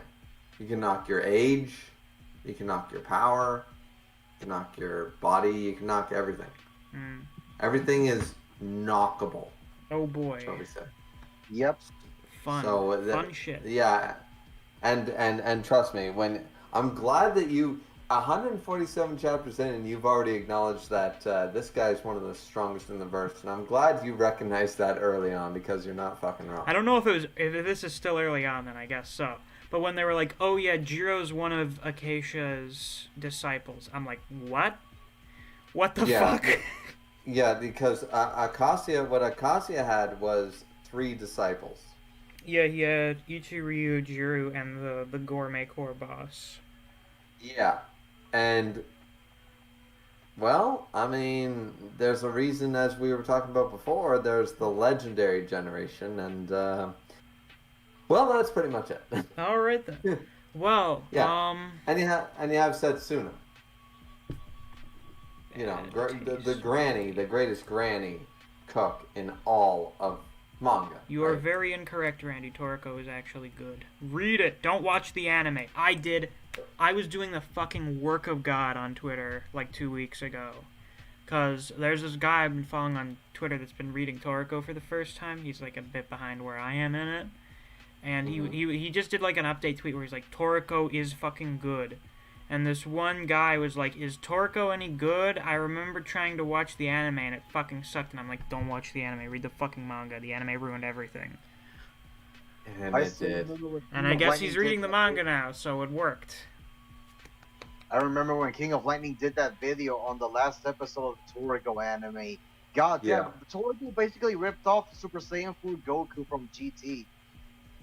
Yeah. Literally, it's the same thing. Yeah, Toriko the anime, like King of Lightning considers it, and remember, King of Lightning loves Toriko, but he thinks that the Toriko anime is the worst anime he's ever watched. God damn. I mean, because it is that bad. Well, Misc, you and I talked about this before, where the whole Terry scene is amazing. Yeah, it's really good. It's really moving, and then they butcher it in the anime. There's just no life. They butcher it. They play a happy sequence, and it's like it's not meant to be happy. It's meant to be tragic. Like, yeah, it's nice that Toriko is going to take in Terry, but we don't know that. That's not even implied in the manga. He's just feeling bad. He's just trying to help the poor, barely, like literally, less than an hour old puppy, and basically be like, I'm sorry your mom's dead. You're not alone though. Don't worry, like, I'm here for you. We have no indication of what that means or where it's going to go. And then it's not until 2 chapters later where it finds out that Terry became, which was shocking to everyone. Like, Battle Wolves, they don't do that. But clearly Toriko became like a mother or a father to Terry, and now Terry's just going to stay with Toriko. That unprecedented, never happened before. Nobody thought it was going to happen, and that's what makes the moment special. I think the only part of the anime that I've seen was on a King of Lightning stream where he was just watching a scene from the anime that he thought was actually half decent. And I think it's actually when Toriko's with Jiro in the gourmet world. I think that's the only thing from the anime that I've seen. So So they fucking butchered the soundtrack. Mhm. Does the animation suck? Is it terrible animation? It's passable. There are times where it's literally just still frames just moving. Oh Like, for example, yeah. okay, actually, I'm not even gonna mention it because you haven't gotten to that part in the manga yet. But honestly, what I've seen of the anime, which is very little, it's like this is nowhere near the manga. Honestly, it's just not. Do they Toei do like just a thing seems like to the be. '97 Berserk anime did, where sometimes they'll do like a still frame thing? Because I know that was kind of sometimes like an old anime thing.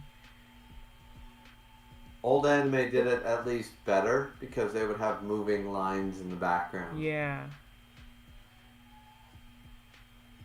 So God. passable animation, terrible soundtrack. Was the voice acting also bad? Bad voice acting. Hard to say because I only watched it in Japanese. I don't even know if there was an English dub, but Animation of the yeah. Toriko anime was trash. All right then. Um, yeah. So apparently You know, it's a that's terrible adaptation. Yeah, like that's the it thing. was not good. What it needs a bleach Um, treatment. It needs a Shaman King treatment. We need Studio Madhouse to do it. Yeah, like I'm like reading this. I've looked at it. I'm like, you know, like just have like a fucking decent anime studio adapt this, and you'd have a pretty good anime on your hands. Like it needs the Hunter x Hunter and JoJo treatment where it got that really good reboots anime because I feel like sometimes you need to take the risk and just do it. I mean, I'm gonna tell you this. Ufotable actually did a Toriko OVA covering like the first chapter of the manga. Wait, they And I'm like, did? they're doing Demon Slayer now, and I'm like, whoa, these guys actually did Toriko before? Why couldn't they do the rest of the series? I didn't actually know that they did an OVA for the first chapter. Yeah, Daniel didn't says know Misc either. reminded me of Berserk 2016. I profusely apologize for reminding you that that thing exists. Yeah, see, there's another example of basically what the Seven Deadly Sins happened, Toriko, and Berserk. Oh, Like, unfortunate. However, someone did bring something up today. I was listening to a podcast clip actually talking about Berserk, mostly about Miura. But, like, sometimes a piece of media is only meant to be in the medium that it was created in. Like, sometimes a manga is just not meant to be adapted into an anime. And that may be the case with the likes of Berserk. yeah. So, I mean, something is possible to do it. Look, like Vinland Saga, that's another big seinen manga that's constantly compared to Berserk. It got a really good anime adaptation. Well, then maybe. The Who both of them, knows?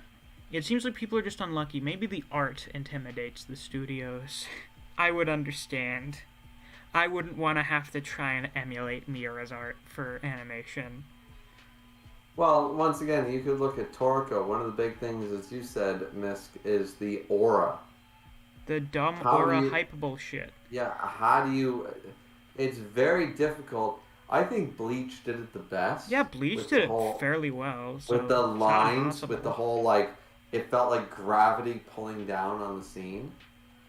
yeah, That was the way to do aura and pressure. The way you That's do what it they is call- you have like you do shading, you have some static and lines on the screen, you do some stuff you with the pull audio where it's down. like woo. Yeah, you do stuff Yeah. like that. Yeah, You can do it. And if they could do that with Toriko, if they did Bleach animation, like Soul Society level Bleach animation with Toriko, and they had that gravity pulled down on people, then you could work with stills. You could draw a really nice still and do that animation, and you wouldn't need look, Kenpachi versus Ichigo. People tend to forget half of that fight was stills. Yeah. it was. But it was still amazing because of the as you explained it, the static, but also the lines drawing and showing that. And the we sound were effects. You feeling- add sound effects for aura. Right, sound effects, right OST, the pressure. You could feel the pressure. That's all you need to do, because that's what makes like the aura great in Toriko is that you flip the page and it goes, hey. Put those And away. we see this huge, beautiful, detailed screen of a demon just going, There's You know? literally a scene in the anime that happens that Misc hasn't gotten to yet that is so badly done in the anime and in the manga. It's just like, holy shit, this is getting me so excited. That's the kind of anime it is, where it just completely fails to capture the feel of the manga. Yeah, I mean, at the end of the day, we're not really here to talk about the Toriko anime. What we're here to talk We're here to about. talk about the Toriko manga. Do we have much to talk about left? I don't. What do you guys have? I'm kind of tired. So do you have any few more questions you have to ask me? Any more inquiries? Actually, so we already talked about Terry. That's a great moment. Mm-hmm. We talked about favorite characters. We talked about everything else. And we talked about Jiro. We talked about Ichiryu. Then my last actual question, Misc, I guess I would have, because there's so much we're going to talk about, trust me, after you get past this part. There's so much left. But right now, I guess my only question is, where do you think it's going from here? Well, Toriko still has to do the shit that Ichiryu wanted him to do. He has to do like his training quests basically to get ready to go to the gourmet world. I guess we'll see some of what the other kings are doing for that. We'll probably have him fight some more of the what are they? The assistant chefs, the vice chefs chef. from the Nice. gourmet Yeah. corps. We'll probably have some more of those. We'll probably have more stuff with the nitro because that seems a lot more important now. I'm not sure when we'll get into that, but that's definitely gonna come up. What we're probably gonna have is we're gonna have all the four kings together for I think the first time in the present. And they're gonna go with Ichiryu and God knows who else. They're gonna go to the gourmet world and they're gonna try and find God. Oh, I imagine the gourmet eclipse, that's probably gonna be a big major turning point. As eclipses always are when they're a plot. Well, the gourmet eclipse is when God is supposed to appear. Okay, so, alright, I thought it was, okay, I didn't remember that. I thought it was like, it leads the way. It'll show where God is. It means, like, when the gourmet eclipse happens, it means that God will finally appear and be on the move. That's what we know. Oh, right, on the move, right, yeah. Right. So by that logic, by the way the gourmet core made it sound, is like we can't get to God until the gourmet eclipse happens. Once it happens and God moves, we have potential. Mm. You know, we have the ability to seek it out. You know, because otherwise, why isn't the gourmet core going for God right now? You know, so maybe there's something else to do with God. I imagine we're going to have something like Fake Karakura where everyone goes and fights a bunch of other people and some stuff like that. I mean, it is a battle manga. Yeah, so we're probably gonna have a big thing like that. You're gonna have, you may have Ichiryu fight the Gourmet Corps boss. That sounds like something that'll happen. And of course, we're gonna have Starjin. Will probably be more important again because he's. It seems like Starjin isn't the main antagonist because I had heard of Starjin before getting into Toriko. I knew nothing about him. So I had initially thought he was like the main antagonist, but it seems he's more of like the rival antagonist to Toriko. So they'll have a big fight. I mean, it's not really spoiling to say that Starjun is Vegeta, and there is a Frieza. You know, so I don't think that's spoiling though, because Vegeta was an antagonist for such a long time, and arguably still continues to be one for so long. And Dragon Ball Z and Toriko did not go on for the same length of time. So Starjun, at the end of the day, you know, potentially is still a villain by the end of it. Yeah, I mean rival villain in the sense that like Grimmjow or Ulquiorra during the Aran. You know what? Vegeta's not a good example because Vegeta's semi-turned good, but as you said, like Grimmjow and Ulquiorra, they never really turned good. So that's a better comparison. Yeah. Absolutely. So that's kind of my vague expectations for what's going to happen. Okay. Right. I can tell you right now that there are some things Just you know what? I feel confident saying this. Oh right, You have I've heard the size of things, like the scale of things, and the power escalation gets absolutely fucking ridiculous. Yes. Toriko I goes do. Dragon Ball Z level. Great. So I mean, that's the best comparison I can make. Because Excellent. trust me, it beats the shit out of Naruto, Bleach, and One Piece. Like Tremendous. there's no question. But There are as people far that as can beat the Almighty. There are people that can do that. yeah. Oh, yeah, fuck me. Then Without getting yeah. into Then spoilers, yeah. yeah, we have people that can beat the Almighty in Toriko.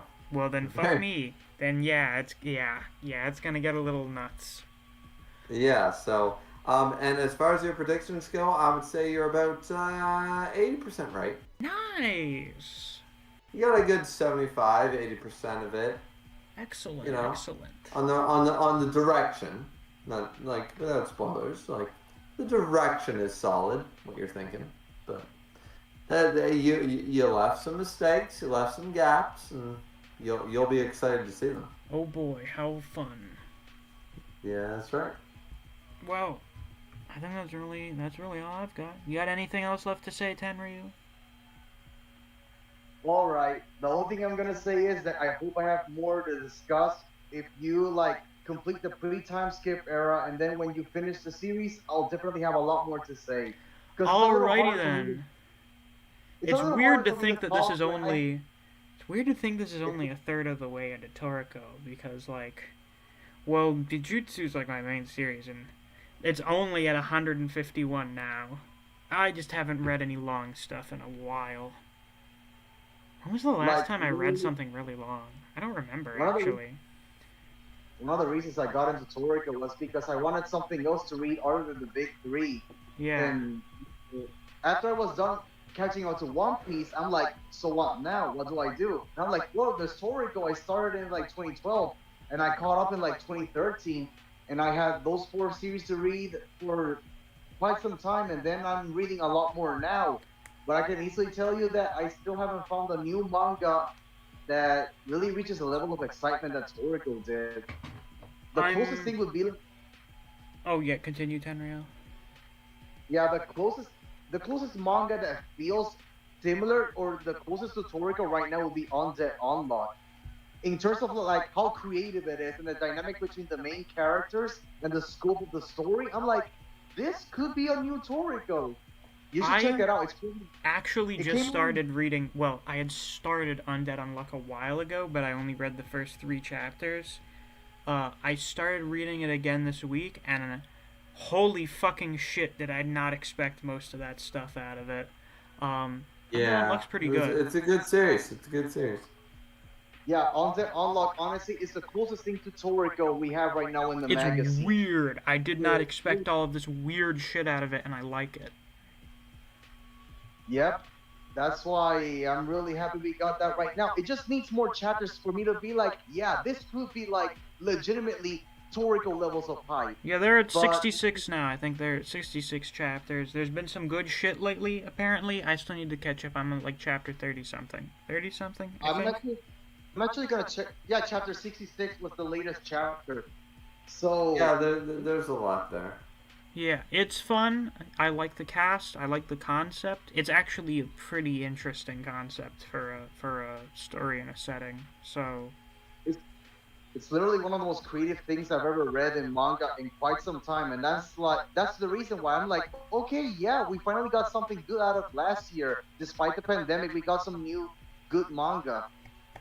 So yeah, my manga reading, my series lineup is actually pretty fucking good. I actually have like a decent number of series that I enjoy reading to various extents. Like I've got Record of Ragnarok, I got Jujutsu, I read Black Clover. Black Clover is like pretty good. Sometimes it has meh chapters, sometimes it has pretty good chapters. Agreed. I got Kengan, which has actually been pretty decent lately. Well, a lot better than it had been like a couple months ago. I got Kaiju. I'm reading Toriko now. I'm reading Berserk. I'm gonna catch up to Undead Unluck fairly soon. I've been reading that new shoujo. I've been reading Blue Box. It's actually pretty good. Blue Box is very good, and I'm really glad that now that we did this stream, you can continue to read Toriko. Yeah, I'm really what I think I'm excited gonna to see. do. Oh, right, I forgot to mention this. Okay, I have a few series I need to get out of the way first. I'll put Tokyo Ghoul Re on hold, because I'm not feeling the energy to get through it right now. I'm more motivated to read other stuff. When I finish Toriko, I'm gonna finish Berserk, I'm gonna catch up with Undead Unluck, I'm gonna fucking read One Piece. Oh wow, big. Yeah, There you got go. the big I've finally decided to do it. I've finally found. I've felt the inklings of motivation to start One Piece. So you and I are going to be at 3-2, and then you're going to have to convince me to read a third series. Wow. Oh boy, I'll find something eventually. Yeah. Because at One Piece that'll be 3 series on my side and only 2 on yours. So there's oh right, and whenever Chainsaw Man starts back up again, I'll have that. So. Oh shit! You're gonna make me read Chainsaw Man? I don't know. Yes. Like if you're not vibing with it, then I'm not gonna force you to read it. But I like it a lot. I mean, I like if you got nothing else, I might give it a go. All right. I think you just. Oh, actually, I don't know what sort of directions to give to you. It's fucking batshit insane, but it has very good emotional character stuff. That's what I was told, and that's what I got out of it. In my opinion, it is Evil Dead the manga. Not even joking. Evil Dead the manga. Well, it's literally a man with chainsaw powers. Yeah, and there's demons and everything, and it's batshit crazy. I mean, it is Evil Dead the manga. And I like it. I can't wait for the anime. I hope it's We've a got good that anime, PV in like that's 3 weeks. If it looks terrible, I'm gonna go into a deep depression from which I never return. No, I'll probably just feel bad for like a day or two, and I'm gonna be like, well, guess we're not watching that. Yeah. I need more good anime this year. I need Demon Slayer Season 2 to be good. I need Chainsaw Man to be good. I need Record of Ragnarok to be good. And JoJo Part 6 if it comes Alright, out JoJo this Part 6. I don't know when that's coming out. I don't know if that'll come out this year. But we got Record of Ragnarok. I think that'll be decent from what I've seen. It'll be a decent anime. I think it'll be good enough. I mean, for Demon Slayer Season 2... Well, we've already seen what UFO Table does. I don't know if UFO Table in recent memory has ever done a bad job adapting something, at least in terms of pure animation quality. And we're getting the fucking Red Light District arc adapted, which is like top 2 arcs in Demon Slayer. There you go. I weigh that and the Infinity Fortress arc as being the best. Remember, the Muzan fight is apparently a separate arc. Ooh, that's separate from Infinity Fortress, apparently. Like, I wasn't even passionate about Demon Slayer after the first season, but when I watched the movie in theaters last Wednesday, I'm like, yeah, I'm actually more excited for Season 2 now. I really hope it's good. Yeah, because the spoilers for those of you who haven't watched Red Demon Slayer, the Upper Moon 6 fight is actually really good. It's really well. Also, you have Tengen, so Yeah. So he's great. He's one of my favorites for a few reasons, and then you also get the Upper Moon 6 fight, which is great. And then we get some fun stuff with the Swordsmith Village. So we'll have a pretty good season. I think so. We're set then. Anyways, so is that basically going to be the end of the stream? Yeah, We that's sort of moved on basically from it. If Toriko, you got so- any stuff to plug, to advertise, do it Yeah, now. I'm going to advertise my channel. I'm going to say, hey guys, like, comment, and subscribe. Drink responsibly as always, because this is your host with the most, Griever, as always. And I cover One Piece. I cover, I don't cover Toriko because it's over, but I like to talk about Toriko. I cover Jujutsu Kaisen. I cover Akatsuki no Yona, Record of Ragnarok, a few other things, some different things here in the mix. So definitely go check out my channel. We're trying to hit 600 subscribers this month. So let's get on that. Hell yeah. Now, Griever's channel is featured on my channel page, and I've also just added it linked in the description, so you can go check that out. I'd highly suggest you subscribe. He does Jujutsu and Ragnarok reviews for series that we both cover. Tenryuu. and I'm doing the read through of Tokyo Ghoul. Oh, right and now. he's reading Tokyo Ghoul, and he's really liking it. So if you like Tokyo Ghoul and want to see someone read it for the first time, you should definitely sub, because he'll be streaming that like every Friday. Tenryuu, you got anything to plug? I'm only gonna say this. I produce no content whatsoever, so you can subscribe if you like, but you don't expect anything out of me. And if you're consuming a series, even if it's like meathead and premise, please use your brain. Please think about the material there. Maybe you might actually figure out that it's not brainless. Just because something is action oriented doesn't mean it has to be brainless. So don't think Record of Ragnarok is brainless. Don't think Toriko is brainless. Don't think other things are brainless. So please, use your head. Thank you and have a nice day. Excellent. So yeah, guys, fun. fun stream. Have I seen Who Killed Captain Alex? You fucking bet I have. It's the best terrible movie ever because it had heart and soul put into it by the whole village that produced it with $200. Yeah, so fun stuff. You guys should fucking read Toriko if you haven't. It's really good. Listen, this is not the Shawshank Redemption of manga, but it's very entertaining and it's got a lot of heart and soul put into it. So if you read it and you like pretty much all the series I cover on here, there's like a pretty decent chance that you'll like it too, so you should go check it out. So with that, I'll see you guys around. Thanks for joining the stream. It was fun. So until next time, take care.